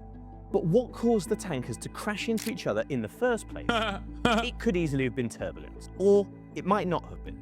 Then there's the footage of the F-35 being hit. This should have been an almost impossible shot with conventional anti-air missiles because the F-35 is built to be invisible to long-range radar. Most conventional missiles use radar for guidance, and they... Yeah, it turns out there's one thing that is... There's one thing that's undefeated. It's called your eyes. It's called optics. Yeah, Donald Trump was wrong. It turns out looking at things and seeing it with your own eyes is OP. Donald Trump was wrong. The F-35 is not optically invisible. Can't hit what they can't see. But the 359 is far from a conventional weapon, and it doesn't use radar. It uses infrared, and the F-35 can't hide from that. because its engine gets hot. That means this strike could well have been carried out by a 359. This is Justin Bronk, an expert we've worked with.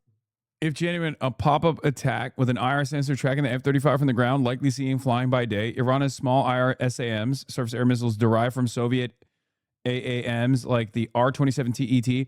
Might also be a Sucker 1, 2, 358, 359 loitering surface air missile. Why didn't the F-35 EO, IR, MAWS warn the pilot and deploy flares? Yeah. 150 bones. Holy shit, dude. What is happening? We got juicers in here. Suggesting that either a 358 or 359 missile could have been responsible.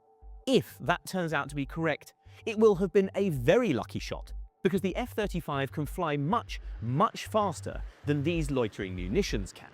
In a straight race, they would have had no hope of catching up with and hitting the jet.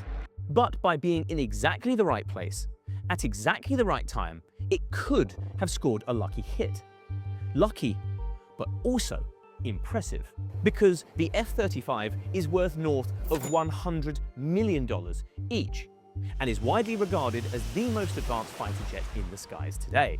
Taking all of that together then, we can say that what makes the 358 and 359 special is their unusual blending of technologies traditionally used in missiles and drones. Their turbojet engines and missile-shaped bodies make them much faster than drones like the Shahed, which means they're useful as an anti-air weapon, because they can actually catch up to other aircraft and strike them, primarily the Reaper drones, but potentially helicopters, mid-air refuelers, and fighter jets. What makes them so deadly is their ability to loiter. Iran. Wait, Trump's Thursday speech is going to be even dumber than we thought. MS Now. President Trump's speech on Thursday is slated to address the newly declassified intelligence reports that reveal plans by foreign nations to interfere in the 2020. Stop. Ain't no fucking way. Oh my God. That is fucking amazing. Dude, you live long enough and you fucking Brandonize, dude. Russia. But this time it'll be China-gate. Probably not even China because he loves Xi. But he'll be like, Cuba was trying to interfere, and Iran was trying to interfere in the 2020 and did interfere in the 2020. I assume, no, Venezuela, for sure. Now they got Delcy Rodriguez wrapped around their fingertips. They'll just turn around and be like, yep, see, we got super secret information from Delcy Rodriguez about how Venezuela did interfere. We found the DSA platform on its website. Here to discuss two strategists who don't know who Michael Parenti is. Fox coverage of DSA/socialism is fun because the guest is either Abdul El-Sayed or some dial-a-quote guest, Turley, etc., who has Google-level understanding of DSA. Yeah. Ironic because, you know, Abdul El-Sayed is not a democratic socialist. He's not even a self-avowed democratic socialist. He's not even a socialist, and he's not a part of DSA at all. Did you talk about the DSA NPC stuff yet? No. And if you think I'm going to talk about the DSA NPC stuff, you might be an NPC, okay? A non-player character, I mean. When have I ever discussed shit like that? I purposely never will, and I choose to stay away from that conversation. You know, I don't like it. I don't enjoy having these conversations publicly. I don't think it's good to have these conversations publicly. I also openly stay away from caucus drama as well. Remember, guys, not DSA. Not DSA, not a dues paying member. Okay? Just saying. I'm not going to participate in this nonsense. I don't get my knowledge from Google. That's slander. Fuck you, Mr. Turley. Democratic Socialist admits hostile rift with establishment Democrats. I think these sorts of things need to be handled internally and not publicly. And I think that If you are not a member of DSA, Mike said we shouldn't support you. He's right. Look, I am not oblivious to the amount of outsized power that I have or influence that I have over, the internal machinations of an organization that I have a lot of fans that I've sent to join over the last decade or so. I don't think it's appropriate for me to have any sort of impact in the internal machinations of an organization like that. Okay. I also separately, as an analyst, as a commentator, what is this? Noticed that you've been too afraid to address this video. So tired of the left try to run away from valid criticism. Please stop glorifying communist leaders. Yeah, I highly doubt that this is going to be that. But as I was saying, I also don't look, there's a lot of eyeballs and a lot of attention, outside attention, on the Democratic Socialists of America right now, more than ever before. Okay? We're far past the Harrington days. We're far past the 2016 Bernie Bro era. This is an entirely new era for the Democratic Socialists of America as an organization and Democratic Socialism as an ideology. Okay? It's important not to have petty squabbles about tactics leak out into the public. They're already very, very interested in besmirching the reputation of DSA.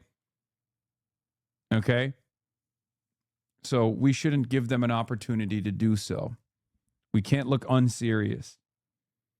And I think internal divisions are always going to exist, especially in a Big Tent organization like DSA that has ideological representation that ranges from anarchist, Maoist, third worldist, Marxist, Leninist, all the way to basically social democrats. Let's be real, right?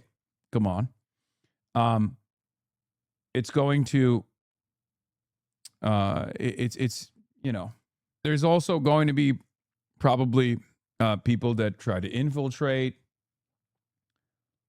See, you're watching actively avoiding the watch the video. Okay, here. The left glorifying communist leaders. They make mistakes. For example, dying. Should have kept fighting World War I to spark world revolution in the trench. Shouldn't have stopped at Berlin. Really? Where do I even start? Why did you build a Wall Street in Shenzhen? Why didn't you ally with Vietnam? Why is there a red flag over McDonald's? Got the missiles removed? Being such a spectacularly insufferable. Okay, some of these I don't actually agree with. Well, this one I do, but I don't agree with some of these. Dying. I think revolutionary defeatism it was the appropriate thing to do. Kept fighting World War I to spark world revolution in the trench. Shouldn't have stopped at Berlin. Really? Correct. Where do I even start? You best put some respect on Mao Zedong. Okay. Why did you build a Wall Street in Shenzhen? Why didn't you ally with Vietnam? Why is there a red flag over McDonald's? Got the missiles removed. Again, pie in the sky idealism. Correct assessment. Being such a spectacularly insufferable prick that you alienated absolutely everyone who might have helped you. Being the moral victor in your own biographies doesn't count as seizing state power. After the 1945 August Revolution should have immediately invaded Laos and Cambodia to create a revolutionary united front of Indochina. Dying. Not living 30 more years. Had the aura but not the apparatus to hold power. And you're building a mass movement but not a tightly disciplined professional revolutionary cadre organization that could survive your assassination. Dying. Not being a communist fast enough. You should use that opportunity to create a guerrilla training camp for the American proletariat, not just write memoirs. Your pen was sharp, but okay, this is crazy. Okay, I know this is joking. This is jokes. But it is kind of tough for me to this is somewhat triggering. Your bombs would have been sharp. Debating in academia instead of organizing a prison break army. Went into exile, but you should have gone underground and built the American Viet Cong. Hasn't liberated me. Tired of Jokes are forbidden in leftist circles. This is like the most triggering. He hit every variant. He hit every ideological tendency. What do you say to folks who get turned off by leftist candidates like Abdul distancing themselves from the socialist label? As a probable Abdul voter, it feels like a missed opportunity to shift the Overton window to have popular candidates openly embracing the label of the ideology they're running on. Abdul al-Sayed is not a socialist. And Abdul al-Sayed is running for the Senate. As it stands, we do not have, with the exception of like Bernard Sanders, obviously he's an independent senator from Vermont, we do not have self-styled, self-avowed, openly socialist senators. But considering that Abdul's platform is fairly close to Bernie Sanders, if not identical, and in some instances more radical than Bernie's platform when it comes to foreign policy, and the impact that has had, or rather the unbelievable amounts of attacks that he is receiving, okay? Even like a left populist, left flank Bernie-crat Senate run without the socialist label is moving the Overton window in our direction. I have no problems, working with Abdul al-Sayed. I'm honored to be able to, help this campaign in any way, shape, or form. Obviously, I'm not working in an official capacity. Let's be real. But I have no problem mobilizing my community in his direction because he is, he is far more radical than any other Democratic Senate run that we've seen in the primaries with legitimate viability. I mean, he is the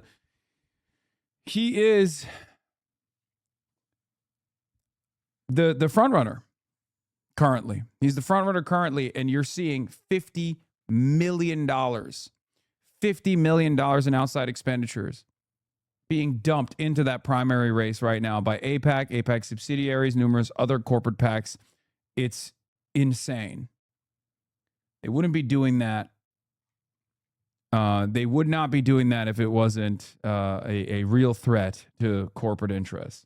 What does that mean? Not working in official capacity, that you're not getting a check. The work you do with them and other campaigns is more than official. I mean, it's just like, I'm just a guy. I'm just a guy who has a worldview.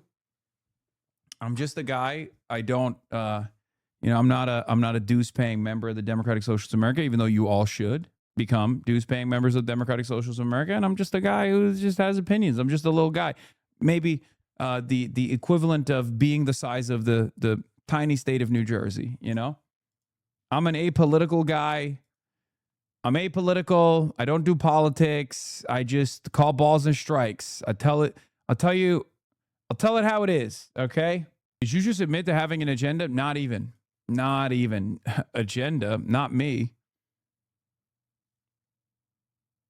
Is there some kind of regulation around how media figures interact with campaigns or something? Not necessarily. I guess like there is I guess technically if Haley Stevens wanted, she could demand equal time to Abdul. I just don't think that she ever will. Technically, I would love to have Haley Stevens on the broadcast. I just don't think that she ever will come on the broadcast, but 200 bones. Goddamn. Holy Toledo. Yeah, there's one agenda that I abide by, and I am proud to admit, making sure the Malacca Strait remains open so that we can conduct permanent trade with the beautiful nation state of Singapore as a businessman. As a businessman, check the suit, peep the suit. I love doing import exports. I love commerce. I love trade. And because I place the highest emphasis on international shipping routes, my favorite country on the planet is the beautiful nation state of Singapore. Until recently, I felt as though I am insecure about continuing trade with the nation state of Singapore because of More Pegasus and the slander that I have received from More Pegasus, who has the unbelievable privilege of living in the most beautiful country on the planet, the nation state of Singapore. And yet, instead of looking around and appreciating the bounty of living in the jewel, the crown jewel of the world, the crown jewel of international commerce, the ultimate defender of shipping lanes, More Pegasus uses this privilege that he has to slander those who want to work, who want to move units, who want to improve the GDP of the beautiful nation state of Singapore. Okay? And Pegasus. More Pegaslop. Your days are numbered in Singapore, sir. Once the Singaporean government finds out what you have done. What time is Trita coming on? In 40 minutes, 39 minutes. You have inspired me to start educating myself about trade and specifically about importing and exporting, and I was ready to consolidate my assets and deploy them in Singapore, but then I found out that they don't take online harassment and stalking seriously for some reason, and I have now decided to withhold my assets for the time being. I know it's a tough decision. I know this must have been a tough decision because when you find out about Lee Kuan Yew and the great nation of Singapore, you think to yourself, this is a country that I want to move all my assets to. Certainly how I felt about it. Certainly how I've felt about it for quite some time. And for all the trade bros in here, for all the commerce bros in here, for the import bros and the export bros, I know learning about Singapore and falling in love with it is one thing, but then finding out that the nation state of Singapore does not take international cyber stalking, mass harassment, and defamation seriously. It's a big blow. But we shall prevail. We shall prevail. Fear not, friends. Yes, I know Main Op Francesca Hong is under hot water right now. Also, I think they yeeted that. I don't know why the article no longer exists, maybe. Oh, yeah, this is the funniest thing. This guy, Lee Kuan Yimby, says, Zohran Mamdani is the anti-Lee Kuan Yew. Not realizing that Lee Kuan Yew, complex figure for sure, is a far more radical than Zohran Mamdani ever could be. Okay? Like, not my favorite by any means, even though, of course, for the sake of this argument, of course, Lee Kuan Yew, a legend, loved Deng Xiaoping. That's a big bonus for him. Anyway, no, he's not. Yes, he is. What are you talking about? Fucking racism illegal. He massive amounts of fucking land ownership in the hands of the state. If everybody gets the same rewards as they do under communism with their iron rice bowl, nobody strives to excel, society will not prosper and progress will be minimal. Zoran, we will replace the frigidity of rugged individualism with the warmth of collectivism. Yes, he was anti-communist. And yes, a notoriously anti-communist leader still was far more radical than the average American democratic socialist. What the fuck are you talking about? The government owns 90% of the land in Singapore, like 55% of the housing and major shares in many companies. Singapore is a mix of extreme socialism and extreme capitalist policies. It's not some libertarian experiment. One of the biggest things that Singapore did was de facto decommoditize housing. It's because it's a tiny state. Yeah, it's the true tiny state, okay? Not even the size of New Jersey. Of course, those are some of the, the positives of his background.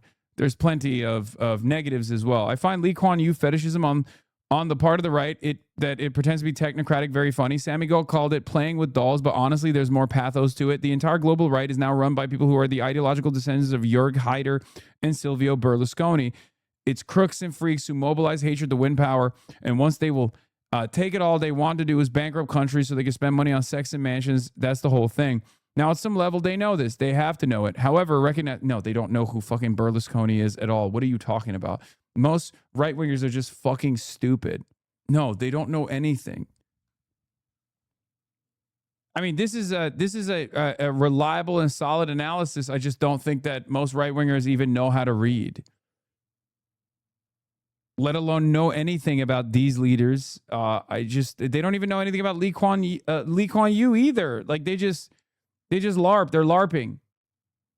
This could have been you in Singapore. Yeah. A better future is possible. Now, at some level, they know this. They have to know it. However, recognizing decided to live in a Baroque fantasy where its politicians, they make apologies who are serious, is Spencer Pratt, Donald Trump, who are the serious bureaucrats and technocrats trying to build functional, flourishing, multicultural city, and the leftists who are the unscrupulous, unserious ones. The cognitive dissonance is literally the only explanation here. There are no non-psychological readings of these tweets. Yeah, no one on the right wants to make 90% of housing owned by the government like Lee Kuan Yew did, or do any of the collective things he did. They just want to beat you with a bat if you chew gum and ignore the economic leftist things he did. People are trying to take down Zoran using Morris Katz and Plattner. Sorry to hear that. Disappointing.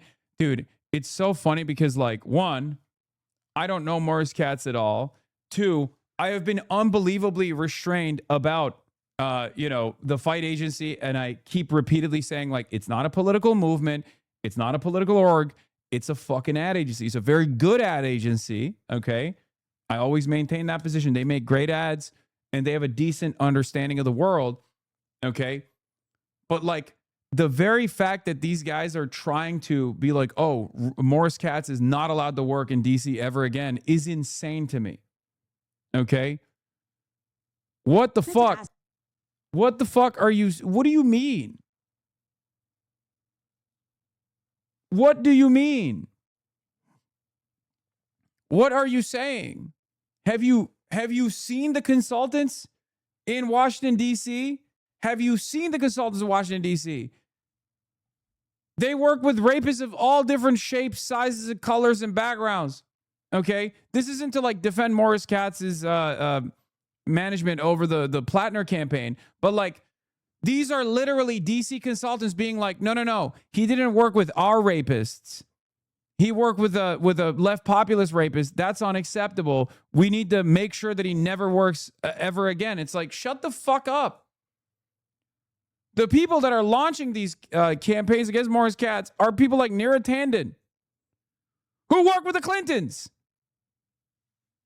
People like Liz Smith, who worked with Andrew Cuomo. These are people who not only worked to besmirch Andrew Cuomo's accusers, but then also defended Andrew Cuomo's run against Zohran Mamdani. That's the only reason why these people are fucking freaking out. Jesus Christ. Once again, the fight agency is an ad agency. They work with Steyer, and they collected a fat bag out of that one. Okay, they work with Michael Lasher. It's not a political movement. Morris Katz and Fight Agency are definitely political operators. It would be a bit obtuse to claim otherwise. Yes. Okay. Yes. They do have a political slant. But guess what? They also fucking work with Michael Lasher. Is Michael Lasher a part of the left populist movement in this country? Is Michael Lasher in any way, shape, or form a left flank candidate? No, he's not. It's that simple. Here Hossie goes again, betraying the people. Morris Katz is trying to save the Democratic Party. I think that's a little bit marketing, okay? That's just marketing. That's a flavor that you add on. Like they're a marketing company, and he's marketing himself fairly effectively. If I say so myself, it's buzz, it's hype, it's marketing. It's marketing for an ad agency. And between Fight Agency and like anything that Neera Tanden touches or anything that Liz Smith touches, yes, I prefer Fight Agency over the others, okay? They make good ads, that's it. They make good ads, they do decent political consultancy, and that's it. And when you're running a campaign, sometimes you're going to work with people. You're going to work with media buyers. You're going to work with fucking ad agencies. It's that simple. What matters is the conviction, the moral conviction that the politician has. What matters is the policies that the politician has. As long as you're not allowing the fight agency to try to tamper with your worldview, to try to like massage your ideological predisposition, then who gives a shit? You still need ads, folks. Remember, I had a conversation with Oliver Ma, right? And I was like, dude, what are you doing? You have to buy ads. And he was like, no, it's fine. We're running a different campaign for lieutenant governor. Well, it didn't work. You have to buy ads. What are you talking about? You have to have there's a reason why. There is a reason why these campaigns, the campaigns on the establishment Democratic side, there's a reason why they pump millions, tens of millions of dollars. It's because ads work. Okay? Katz calls himself a political consultant, not just advertising. I know. I'm saying that he's doing, ad work. Why does any of this matter? It's just inside baseball. It's so self-referential. It's so DC. It's so New York and so DC. Nobody gives a fuck about any of this shit. Okay? It's a meta commentary crafted by a bunch of DC consultants that despise another consultant. Okay? Yeah, we are no longer just inside of the bubble. This is the seventh layer of hell. It's consultant on consultant violence. I do not participate in this stuff. I do not give a shit. Obviously, there are certain people that work in campaigns that I love, that I think are brilliant and wonderful, that I think are real champions for change. I'll always stand by them, right? Andrew Epstein being one of them. That's my GOAT. He was a comms guy for Zoran. You've seen him on stream before. Comms guy for Claire Valdez. DSA guy through and through. Plenty of all of the DSA slate candidates in New York. They were the people whose campaigns are entirely run by, for the most part, DSA people. Those guys are great. They're awesome. Okay? They're great.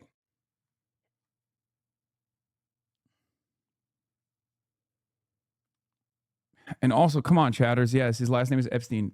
Really? The very common Jewish last name. What the fuck's wrong with you? Okay? Jesus Christ. The joke is stale, please. Anyway.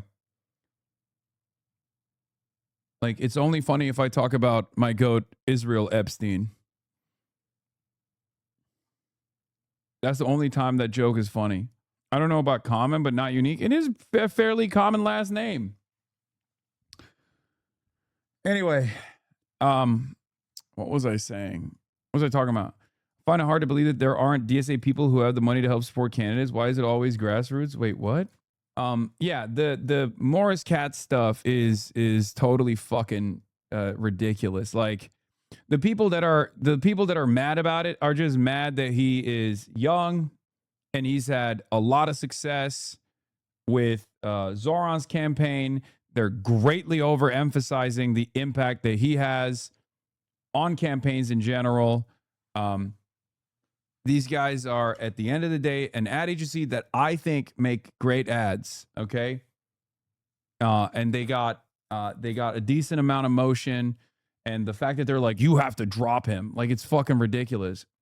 I've never heard a Democrat demand to drop James Carville. Okay, James Carville literally participated in the slander of Bill Clinton's victims. Okay. Very famously, he said, oh, you turn $20 on trailer park, you can find as many hookers as I want to come out and say all sorts of things about Bill Clinton. Okay. That's what he said. That's what he said. That's a Carville classic. James Carville's fucking married to like a Dick Cheney consultant. Okay. He's fucking the ops for years.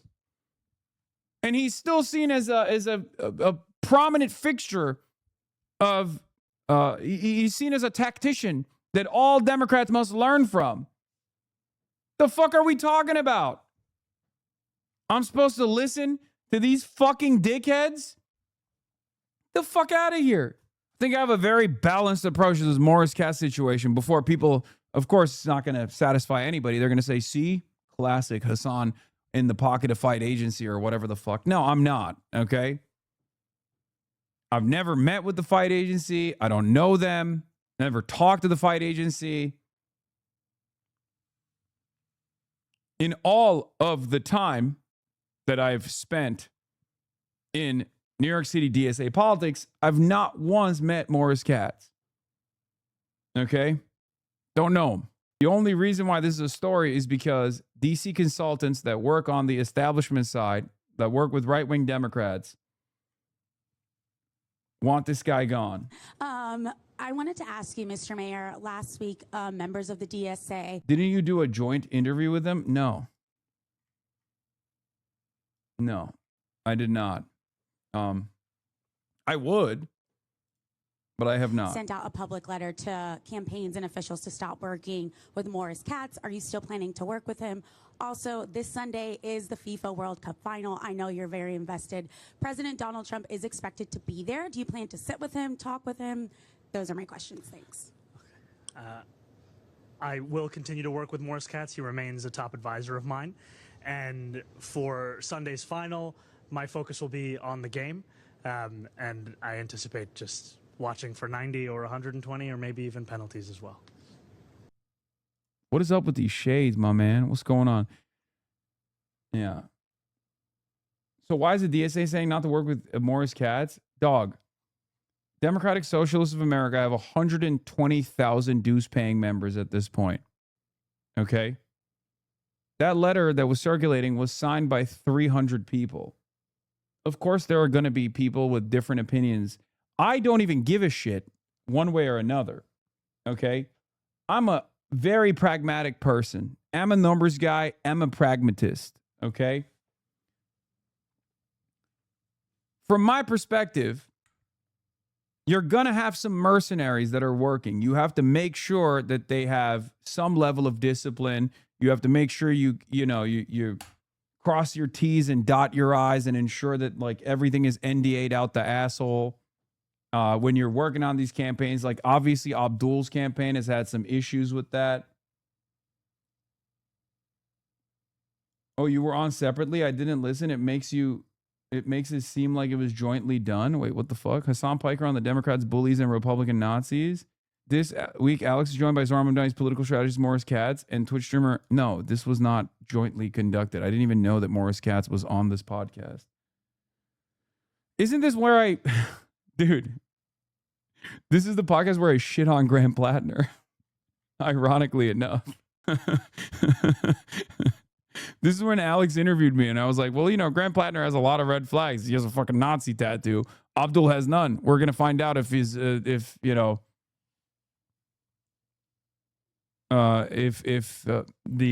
working class is invested in Graham Plattner because they like a white guy or if they like the platform. Yeah, I saw Obama spoke with Dave Weigel about the fake ad.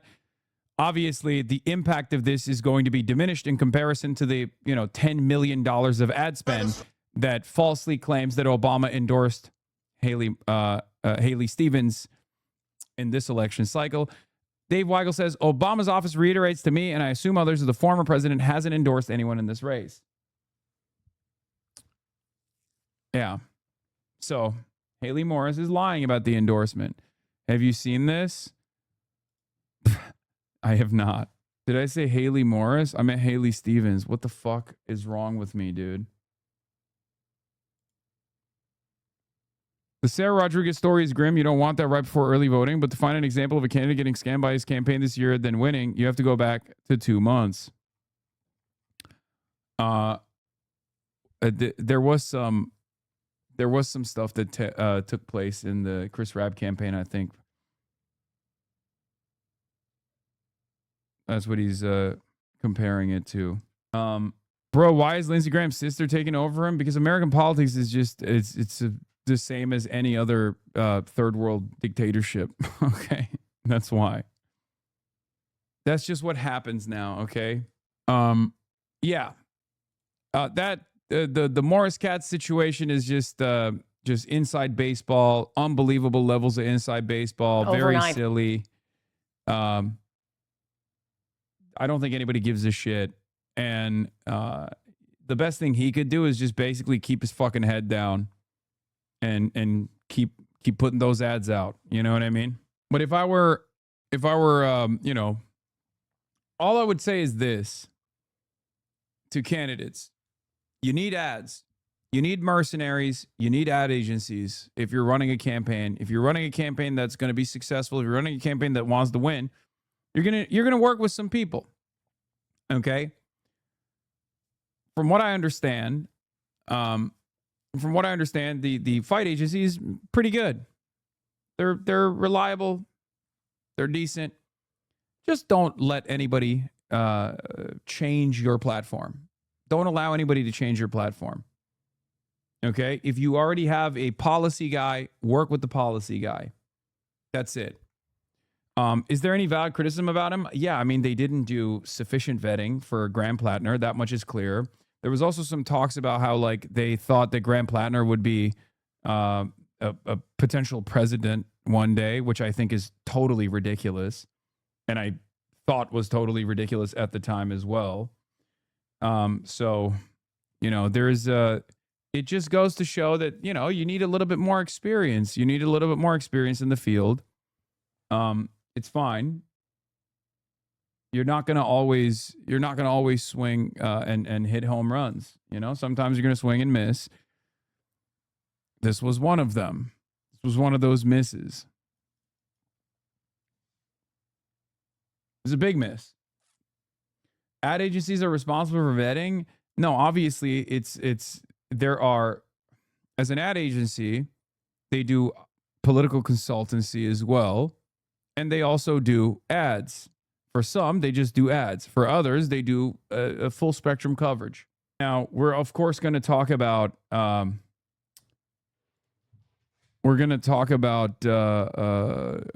Michigan as well, because this kind of ties into what's going on in Michigan too. There is a lot of controversy, fake controversy, surrounding Abdul al-Sayed. They're trying to manufacture outrage. They're trying to manufacture controversy because Abdul has been, you know, cooking in the polls. Obviously, is the front runner in this race so far, and Haley Stevens is propped up by every corporation in the United States of America and also the nation state of Israel, right? And Haley has no ground game whatsoever, but doesn't need it because she has $40 million in TV ads. And as I covered yesterday, some of those TV ads are implying falsehoods, such as Barack Obama endorsing Haley Stevens in this current Senate run in the primaries. That's not the case. That did not happen, right? The number of ad spend earmarked for Haley Stevens has reached $50 million as of this week. It's a ridiculous number, okay? It's very clear to me that they are desperate. Now, not desperate enough to actually deploy volunteers on the ground. God forbid. Okay. No, Stevens isn't claiming that Obama endorsed her. Some voters are getting that impression from the ads that show Obama praising her in 2018. Using Obama's previous praise for you without an endorsement is a tactic previously used by Bernie Sanders. Yeah, the reality of the matter is I like that Bernie Sanders was doing that, okay, because I like Bernie Sanders. I don't like that Haley Stevens is doing it because I don't like Haley Stevens. But to add insult to injury, the groups that are actually pumping these ads are AIPAC. Okay, for the most part, AIPAC has been a major donor to the campaign. Here's the thing. AIPAC fucking hates Obama. AIPAC has run the gamut on anti-Obama commentary in the country. AIPAC is unbelievably hostile to Obama, his legacy in its entirety, for the crime of doing the JCPOA. Haley Stevens knows Michigan voters will reject her on the issues. That's why she avoids interviews and has resorted to a dishonest smear campaign against Abdul al-Sayed. Stevens' aversion to press and public events is bizarre. She declined to interview the Wall Street Journal. It's one of the greatest examples of subverting democracy, okay? That's it. Yeah, this guy says, I'm smiling so hard right now because I said, I'm losing my mind. This is how AIPAC dupes kind folks. These two individuals who are critical of Israel voted for Haley Stevens because of President Obama, okay? And Tim says, I'm smiling so hard right now. I say smiling because AIPAC, who hated Obama's guts for doing the Iran deal, which Trump destroyed, is now lying about their handpicked candidate being endorsed by Obama in this race. And all he has is, well, I'm smiling because it torments you. That's great. I love subverting democracy. I love duping voters. It's awesome. Yeah, here's Tommy Vitor saying, AIPAC spent tens of millions of dollars lobbying against the Iran nuclear deal, a signature Obama achievement, and is now running an ad featuring Obama that misleadingly suggests Obama endorsed Haley Stevens in the Michigan Senate race. Weird that people dislike the organization. Yeah. Your choice of slots. Haley Stevens, Chief of Staff for President Obama's auto rescue, saving over 200,000 Michigan jobs. And Haley Stevens, by the way, she was there. She was a critical part of my team that helped the American auto industry come roaring back. In Congress, Haley successfully fought to cap the price of insulin at $35 a month. Now she's fighting back against Trump's Medicare cuts. Haley Stevens, a proven fighter for Michigan. UDP's responsible. So they're doing everything. It's full spectrum. Okay. The AIPAC ads are everywhere, claiming falsely that Abdul El-Sayed disrespects women, hates women. Okay. When I was in Michigan, I genuinely could not believe how often the Abdul disrespects women AIPAC ad was being aired. It seemed to be in nearly every commercial break on every station. AIPAC's front group, United Democracy Project, just bought TV commercials for Haley between 7/21 and 7/27. The total is $4.2 million. That is an unbelievable amount of money, chat. You have to understand, like, this is an unfathomable amount of money. Pro Haley TV, Haley Stevens TV and digital spending is now almost at $50 million. All of it is super PACs. I said Israel and every other corporate PAC in this country is going to buy this seat if we don't stop it. They have the money, but we have the people. Time to knock on doors, phone bank, and speak to your neighbors to get the word out for Abdul. It is insane. It's so flagrant. And I will admit, this is a story in and of itself. This is a story in and of itself. What are they afraid of? They're afraid of democracy. That's what they're afraid of. They're afraid of someone who will fight for the interests of the working class rather than the interests of corporations. That's what they're afraid of.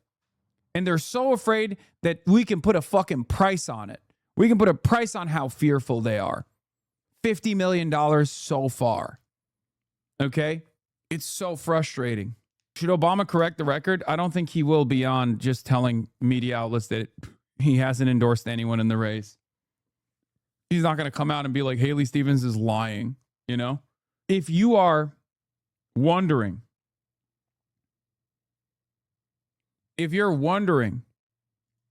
why the changes that you find to be common sense never end up taking shape in this country, you're watching the reason why it won't.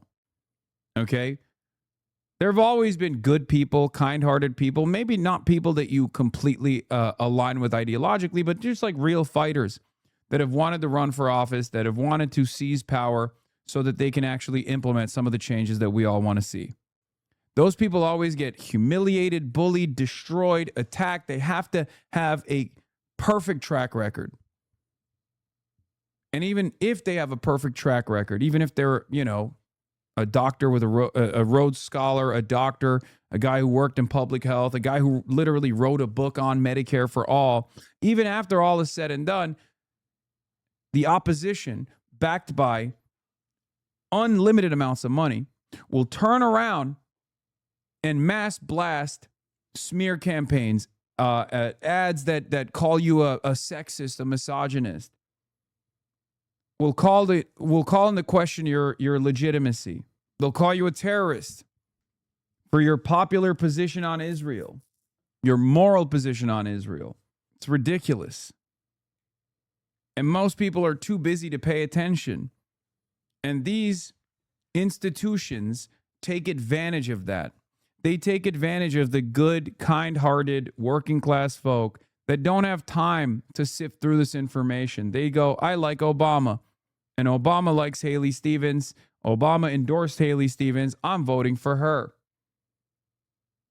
That's how it works. If you were to force people to understand what the platforms are, if every voter was actually only seeing what Abdul's policies are and Abdul's platform, and then see Haley Stevens' policies and Haley Stevens' platform, the choice would be super clear. Why the fuck would we not vote for Medicare for all, ending endless militarism overseas, no more money for bombs, money for healthcare instead? Who the fuck would say no to that? As opposed to better things are not possible, unlimited donations to the nation state of Israel so they can keep melting children.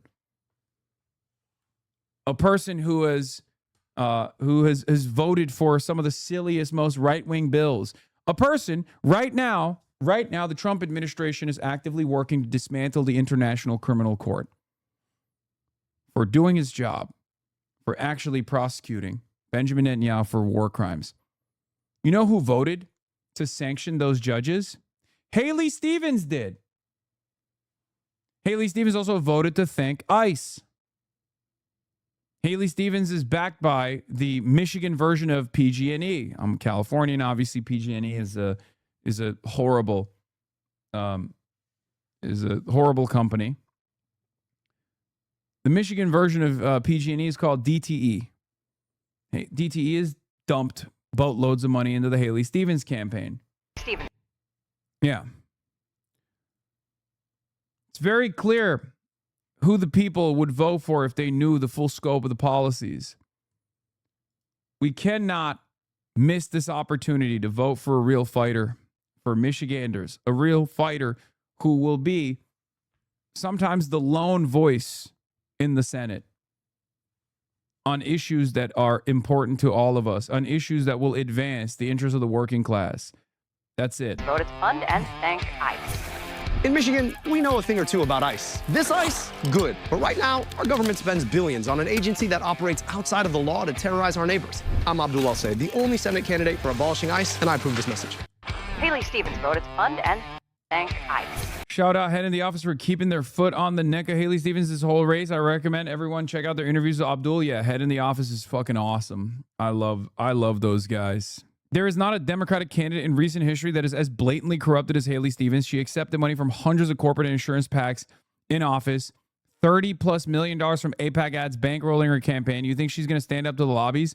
She's frankly everything wrong with the Democratic Party in 2026, an establishment creature through and through, designed in a lab to fall apart with young voters. Of their servitude, sharing in the profession with those who have not come before you. Similar times of trying medical need, wars and flus pass. You will see darkness, you will be pushed, and our society needs you to stand together at this time. Our country loves you. To our doctors and our nurses, I wear these latex The gentlelady's time has expired. The gentleman from Maryland is reserves. She's doing this during COVID. I mean, yeah, this is the one. Israel comes to me in my dreams. I see Israel's future, and I know that Israel will continue to exist for the Jewish people. Israel comes to me in my dreams. Yeah. Oh. She's so horrible. Anyway, we're now going to go over to Zoom to have a conversation with friend of the show, Trita Parsi, ladies and gentlemen. Hello, Trita. Can you hear how's me? it going? What's How you going doing? on? Trita Parsi of the Quincy Institute, Executive Vice President of the Quincy Institute. His Substack is tritaparsi.substack.com. Thank you so much for coming on. We got a lot to talk about. I'm going to fix the live production real quick because it still says Ro Khanna here because that's the last person I interviewed. So you put your tie on for him or for me? No, I wear the tie all the time now. It's just it's a common fixture. The more the Republicans attack me, and they're attacking me. Fox News is attacking me right now because of things I said about Lindsey Graham. Instead of eulogizing him in the way that many others have, I called him an odious warmonger of the highest order. And Fox News was so frustrated by that they chose to write a whole article on it saying, controversial radical streamer Hassan Piker. But it's funny because I think it's backfired on them. Because as far as I understand, even on Facebook, people are actually saying he's right. They're agreeing with me. How do you feel about the legacy of Lindsey Graham? Let's start there before we get into obviously the next steps and what's going on with this memorandum of understanding turning into a memorandum of misunderstanding.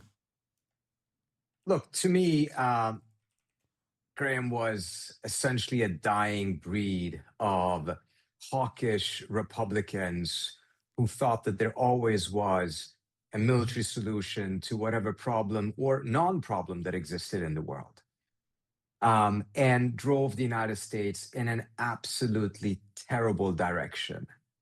And at every moment, there was this effort to sabotage diplomacy from his end, belittle it, and shift things back towards some sort of a muscular, military-centric approach, which I think is ultimately has been disastrous for the world, but also very, very disastrous for the United States itself. And I do think it's fair to scrutinize his track record in the Middle East in particular, because his proximity to Israel and to the UAE, I think deserves scrutiny. Even after everyone had essentially given up, realizing it is an idiotic idea, he was still pushing to expand the Abraham Accords and make Israel the center of the region, having the Saudis normalize relations with them, throw the Palestinians even further under the bus. Remember, this is the guy who said that we should just flatten Gaza, to do to Gaza what was done by the U.S. against Hiroshima and Nagasaki. So I think that speaks for itself. Yeah, absolutely.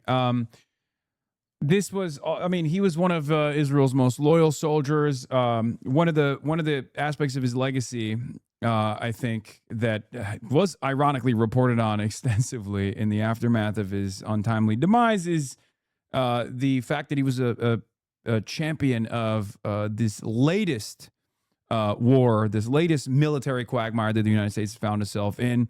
He was the middleman between Israel and Donald Trump, something that has been reported on and openly admitted by Benjamin Netanyahu as well. And now we're seemingly going back to war. You were a little bit more positive about the memorandum of understanding than I was. I was a little bit more skeptical about whether or not this would be implemented. How do you feel right now? I think it's a devastating situation. I don't think it was inevitable. I think there were a lot of ambiguities in the memorandum at some point needed to be clarified. They failed to do so in the manner that they should have.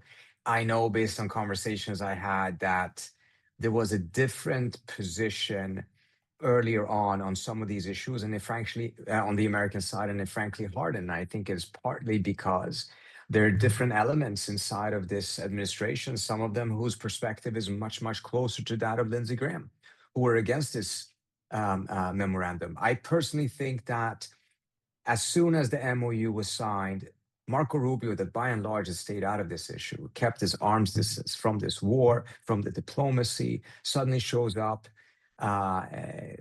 meets with the GCC countries, pushes for a very harsh position, a joint statement, and then he afterwards says, tolls, fees, all of them are completely unacceptable. And by taking that position, he really narrowed the pathway to an agreement. Remember, the idea of fees, that instead of a toll, there would be some sort of environmental management fee of the strait that would be collected either by Iran and Oman. It was actually an Omani idea, collected by Iran and Oman, or collected by several of the states in the region, not just the Iranians. Actually had some support inside of the administration earlier on, but that apparently changed. And Rubio pushed for this line that narrowed the pathway. Then he flew to Lebanon, and there he negotiated or mediated this complete Lebanese surrender to the Israelis with this agreement between the two countries that has even been harshly criticized by the most ferocious Hezbollah haters inside of Lebanon as a complete sellout of the country. But perhaps from the standpoint of this conversation, most importantly, that agreement contradicted the MOU. And to me, it did appear very difficult to interpret that as something else than an effort to sabotage the MOU. So I think some of these things that have happened were not inevitable. I think there were efforts from many different sides to make it more difficult. And I think also the Iranians overreacted to a couple of these things. And then over the course of the last 3 or so weeks, I've detected that the Iranians have increasingly had become convinced that Trump was going to go to war with Iran again. And I think that also colored their decisions and the manner in which they perceived everything else that was happening. It was perceived as if it were to validate their suspicion that Trump was gearing up for another war. And I think then they made decisions based on that frankly potentially helped make that a self-fulfilling prophecy. It turns out they were correct, though, right? I mean, there is some evidence, at least now, also the very fact that the MOU is done. Trump is saying that the war is back on. But the conversation that took place with J.D. Vance going on Michael Knowles' broadcast to openly admit that the memorandum of understanding was simply just to offer a moment of respite to the strategic oil reserves that were nearing crisis levels. Obviously, if it goes below 300 million barrels, you're reaching a red line. When there's a hard limit beneath 150 million, where the salt caverns that a lot of our strategic oil reserves are stored in could possibly collapse due to a lack of pressure. This hard limit is obviously something that the American side is paying close attention to, and we have a higher priority beyond simply managing oil and gas prices in the United States of America to ensure that the European markets do not collapse, right? So we're constantly exporting oil elsewhere. That limit has now, I guess, that crisis point has now been pushed back maybe 20 days. Is there anything different on the American side, on the American calculation this time around? Because every military analyst that I'm listening to that goes on, CBS and whatnot, keeps repeatedly saying, well, we could, take over Cargill Island militarily. Well, why didn't we do that last time? If we had that capacity, that would have been tremendous leverage for the American side in the implementation of whatever kind of ceasefire negotiation. So what is different this time around? Do you think that this is just going to be tit for tat for a little bit? Where do you foresee this going? Hassan, let me first take a step back and address what you said that, it turned out that the Iranians were right. I'm not so sure. There was a flare-up after they shot at some ships, and the Iranians were shooting at these ships because they're very suspicious. And this, I think they may be right on, which is that the U.S. side was trying to build a southern corridor that would be outside of the control of the Iranians, that would be kept open even if a war broke out again, and by that really reduce Iran's leverage significantly. And when ships started to go through that corridor without any coordination with Iran, the Iranians saw that as a major provocation. They shot at them. The U.S. bombed Iran. The Iranians bombed back. And then they went back to the table. After that, they were actually negotiating, and I wrote about it on the Substack, a compromise that could have worked, but they never managed to get to the end of it before the Iranian funeral of the supreme leader, in which diplomacy was paused.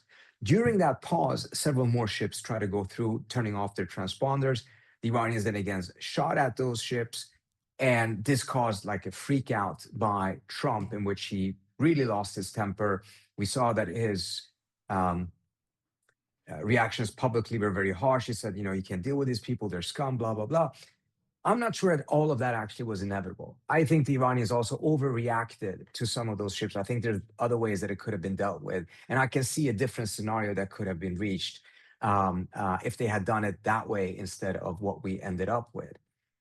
But to your latter question, and I think this is also very important because you mentioned that Vance had mentioned that, the strategic reserve. And that may very well have been the plan. But if you take a look at the numbers, at the time of the beginning of the war, the strategic reserves had about 415 million barrels. It is now down to 337. And it's not recuperated just because of the MOU has been in place for 1 month. So if the plan was, hey, let's recuperate that and then go back to war, that's not what we're seeing here at all. It's not gone back to that. In fact, it means that not only that, but also the rest of the global inventory that is still very much down, leads to a scenario in which if war happens, you really need to have a plan on how to get it done very quickly, because you simply cannot afford what happened last time. The runway for the US is much shorter than what it was last time. This will lead to an economic crisis much faster than the previous war did. And the previous war kept it off because the president used the strategic reserves to kind of calm the global oil markets. So to me, when I look at it, I don't see anything that suggests to me that this time around, war will work out better. That this time around, taking the Kharg Island, for instance, actually will be functioning.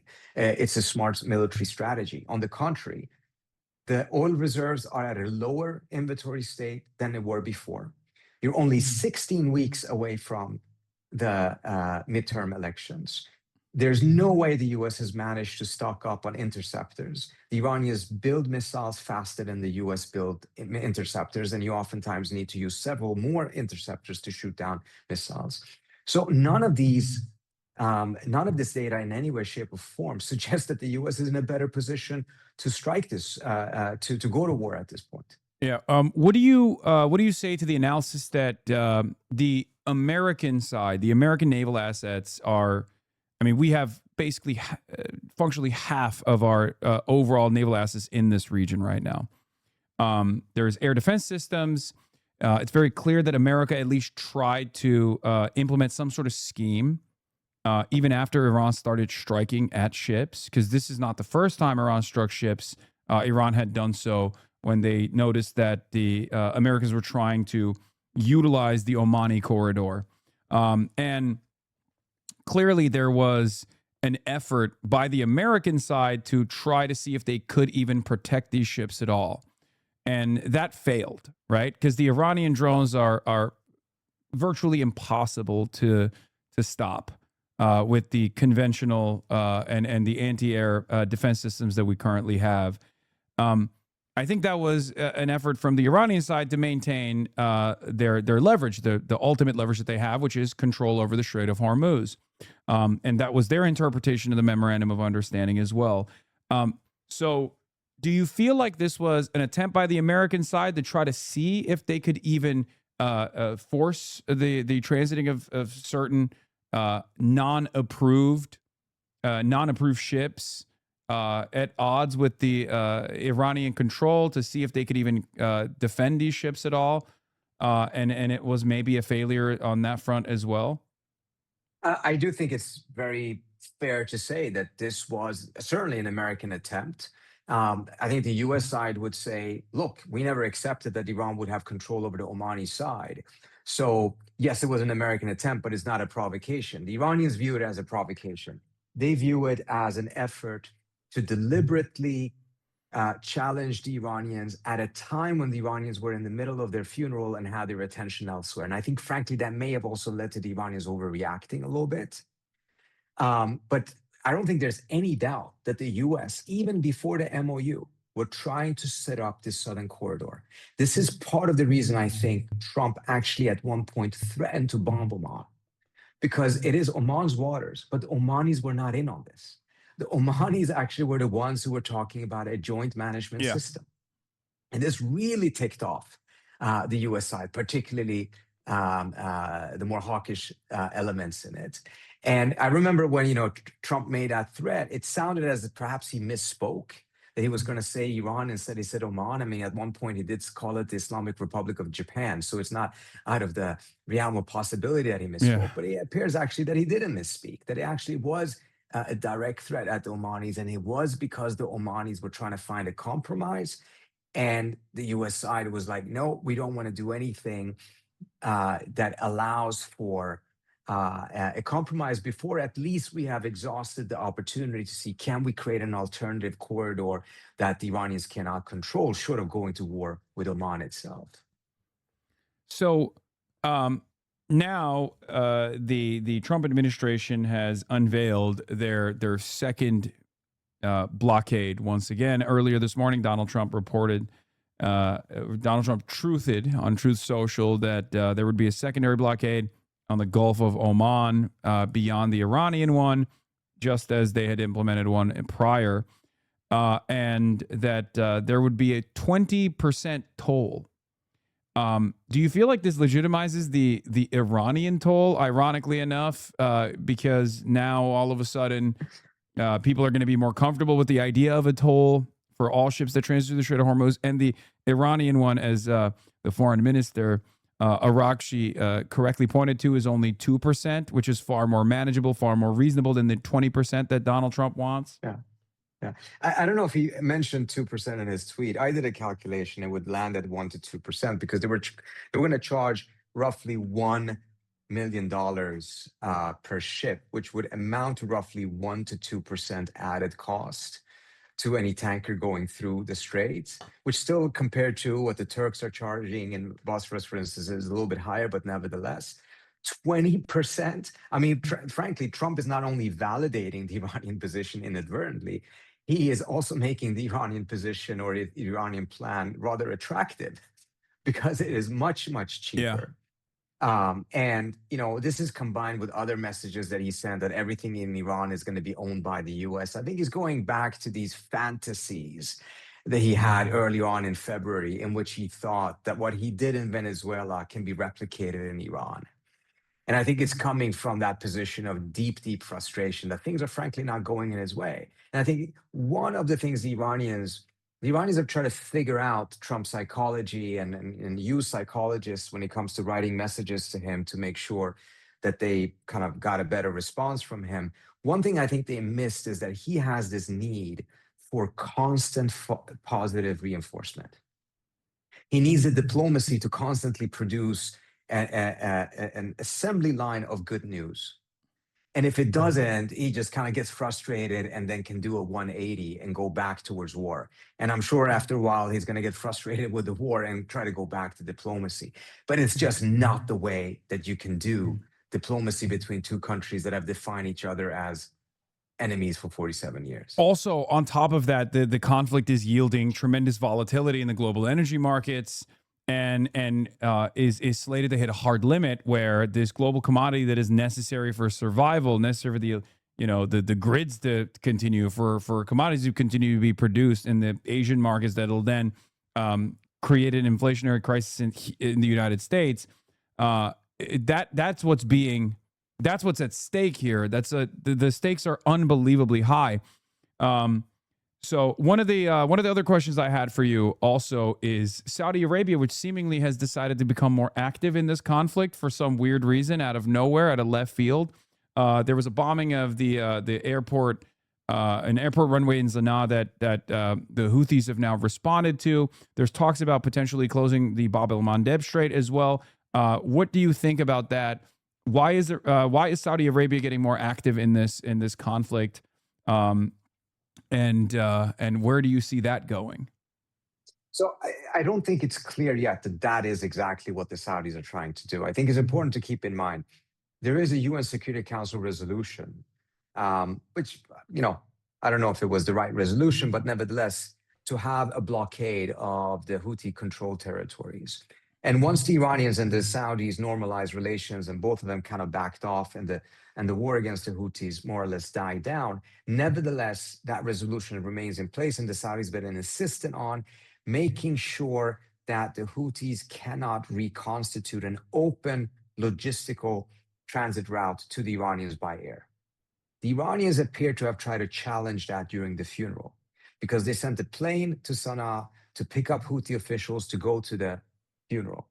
The Saudis try to stop that, but they failed. But now when that plane is coming back, they're trying to they're trying to make something to make sure that this is not a new normalized relation. So I think that is the root of this, but it is taking place in the context of this larger conflict.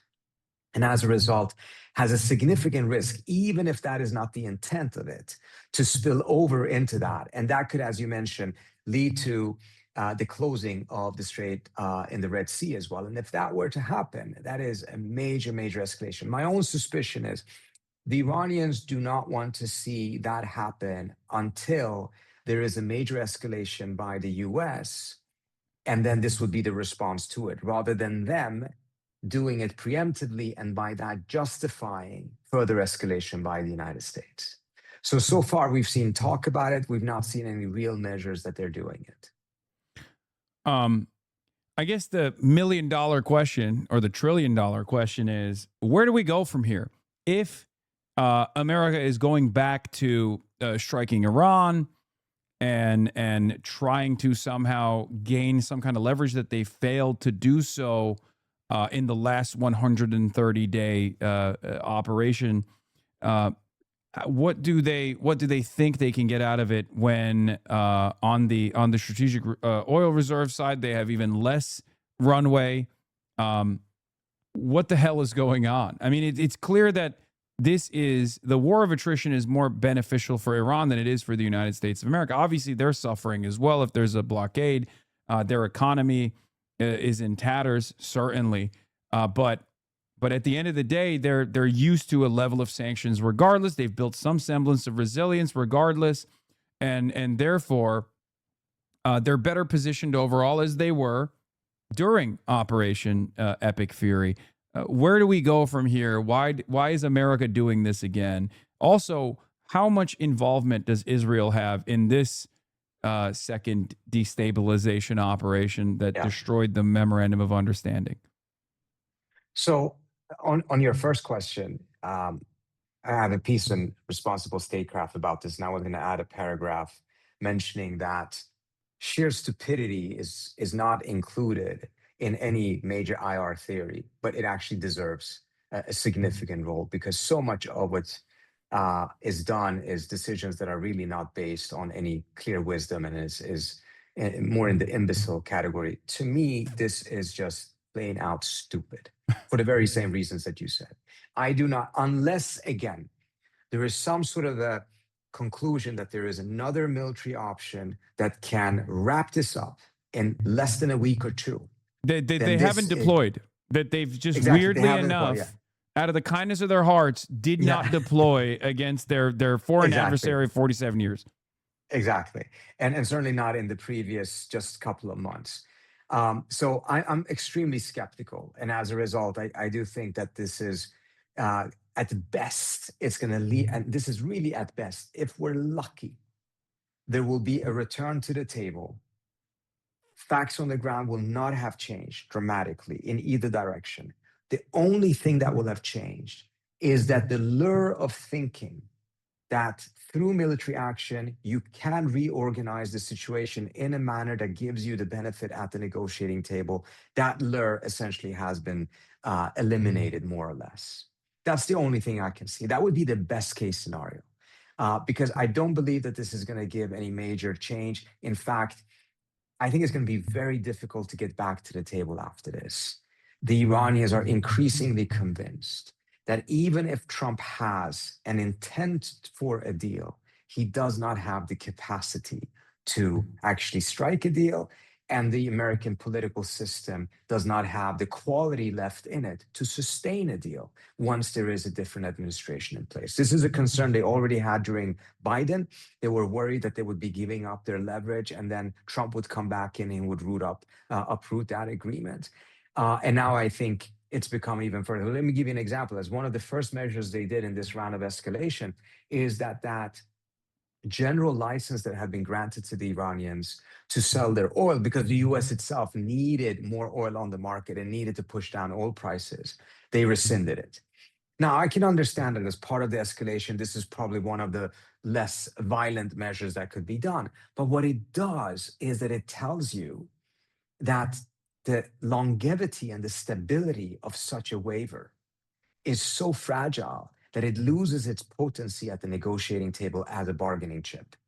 Because for it to be valuable to the Iranians, it needs to be stable. Because they already have hard time, difficulties getting new purchasers of their oil because most countries like, well, we don't know if the US is going to stick to this deal. So we don't want to start, binding ourselves to some long-term contract with you for oil delivery if the US is just going to flip in a week. And then it did. It flipped within a couple of weeks. Yeah. So now next time when the US goes to the table and say, hey, we'll grant you an oil waiver, the value of that bargaining chip is going to be far less than it was last time because it's been proven again to be so flimsy, so easily revoked. Yeah. There's also obviously the confidence that they have in Americans following on their commitments, which clearly time and time again, perfidy is deployed with regular frequency. So there's no confidence whatsoever. This obviously probably gives a lot more legitimacy to the hardliners. On the Iranian side, they have been, fairly cohesive throughout this process, and yet, if I'm a hardliner, I'm looking at the situation and going, I mean, what do you want? We achieved negotiations through battle. We fought and we bled for this additional leverage that we gained, and now America's proven once again that the only way out of this is to fight. So I don't know what internal leverage the reformers of the more moderate factions have at this point, given that America's shown time and time again that they're not remotely interested in a serious negotiations process. How do you foresee that going? That power grab internally in Iran? So, yeah, I think we're already seeing that they're increasingly concluding that the U.S. was intending to go to war from the outset. I personally don't think that is necessarily correct, but that is what they're seeing. And I think the Iranians going forward are going to be even more difficult to deal with because, again, for them now to be able to muster the type of consensus that is needed in their system to be able to sign an agreement, to come to a yes, is going to become even more difficult than it was before. This is one of those things also, and I've mentioned this publicly before, that I had told the administration prior to the war that they're really kind of miscalculating the Iranians. It's not about them being ideological or courageous, but I just don't see the system being capable of surrendering. And the reason for that is that they need to get to a consensus to surrender. And that consensus is just impossible for them to achieve. There will always be some faction, probably not a weak faction, that would refuse to do so. And as a result, as Trump was constantly looking for the Iranians to surrender, he just completely miscalculated. He didn't understand their thinking, but also didn't understand their system. And that, but to a less intense extent, is also going to be the case when it comes to an agreement going forward. We saw that back in the JCPOA. It was a hell of a fight to get that system to come to an agreement for the JCPOA.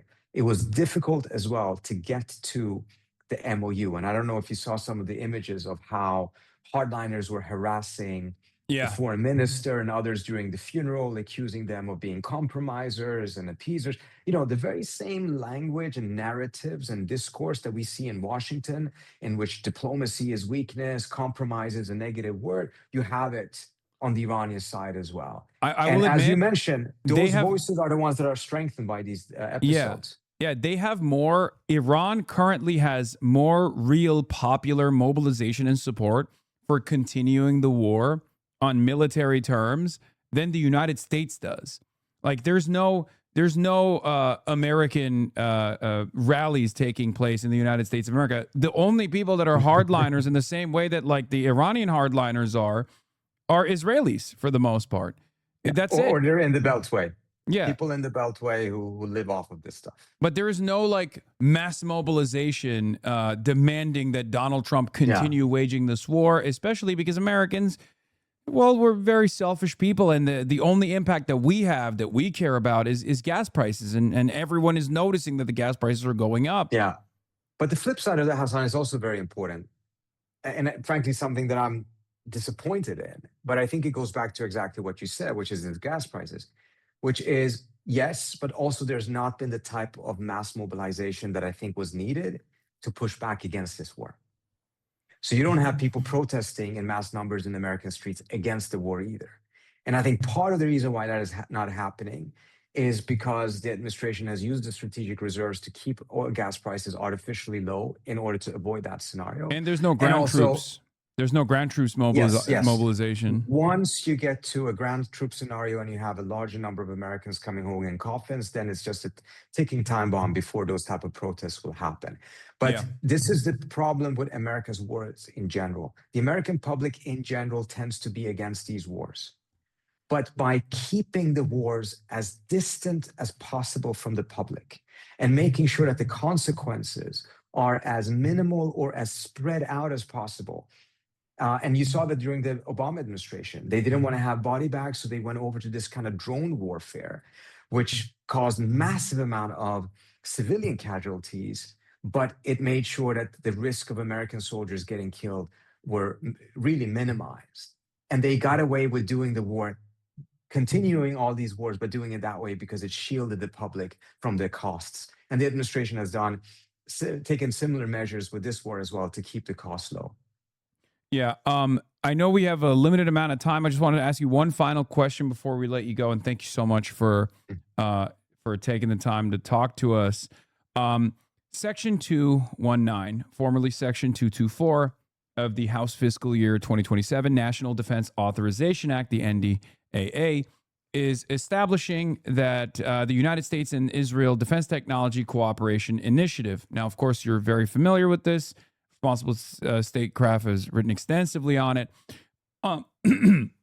For those in my audience that might not know, it directs the Department of Defense to appoint an executive agent to accelerate joint research, development, and integration of Israeli and U.S. defense technologies. In layman's terms, this is a merger between the Israeli military and the United States military. The provision focuses on sensitive modern military domains, including artificial intelligence, autonomous systems, quantum computing, yada, yada, yada. It would make it virtually impossible to even utilize the existing mechanisms, the existing legal framework to hold Israel to account for its genocide, to restrain Israel in any meaningful capacity, or to deny Israel any military aid and arms embargo and the like. Where do you think this is going? There's a lot of debate around it, and what do you foresee happening here with this cooperative agreement? Yeah. So look, this is a crucial issue, and I think this is the reaction of the pro-Israel, the pro-Likud groups in Washington, as well as the Israeli government, to the fact, and you're one of the leading voices of that, the American public, particularly younger Americans, are waking up to the very negative aspects of the U.S.-Israeli relations. They're turning against it, and it has translated into serious bills in the Senate to end funding, not just defensive, but all funding of the Israeli military. And this is frankly a very clever maneuver by them to actually take that and then embed in Israel inside of the American military and the Pentagon budget, and make it a bureaucratic exercise, not something that has oversight by Congress, not something that Congress has to vote on every X amount of years, etc. This allows the money not only to go up, but it allows the money to be hidden from the American public. Yeah. And this is their reaction to recognizing they are losing the American public. Now, whether it will succeed or not, I haven't followed the latest things. There are other people at Quincy. In fact, Steve Simon is the one who wrote the first piece on this and really in detail explained what the Israelis were doing on this, who would be in a much better position to say where the status is. But I can tell you, if it passes, it means that essentially this very, in my view, negative relationship between the United States and Israel, the one that is based on this carte blanche, the one that is based on essentially just allowing the Israelis to do whatever they want, will be given another and a very major new lease on life. Yeah, this I think is a direct response to the growing demands to decouple America from Israel. It would make it much easier for Israel to simply turn around and say, okay, we're not getting any more military aid from the United States of America, and turn the relationship de facto into the similar structure that already exists for jet fuel, for example. Many people would not know this, but like the American government sends Israel jet fuel as a part of its Pentagon budget, and it's not above the it's not an above board expenditure that would be written about as military aid to Israel.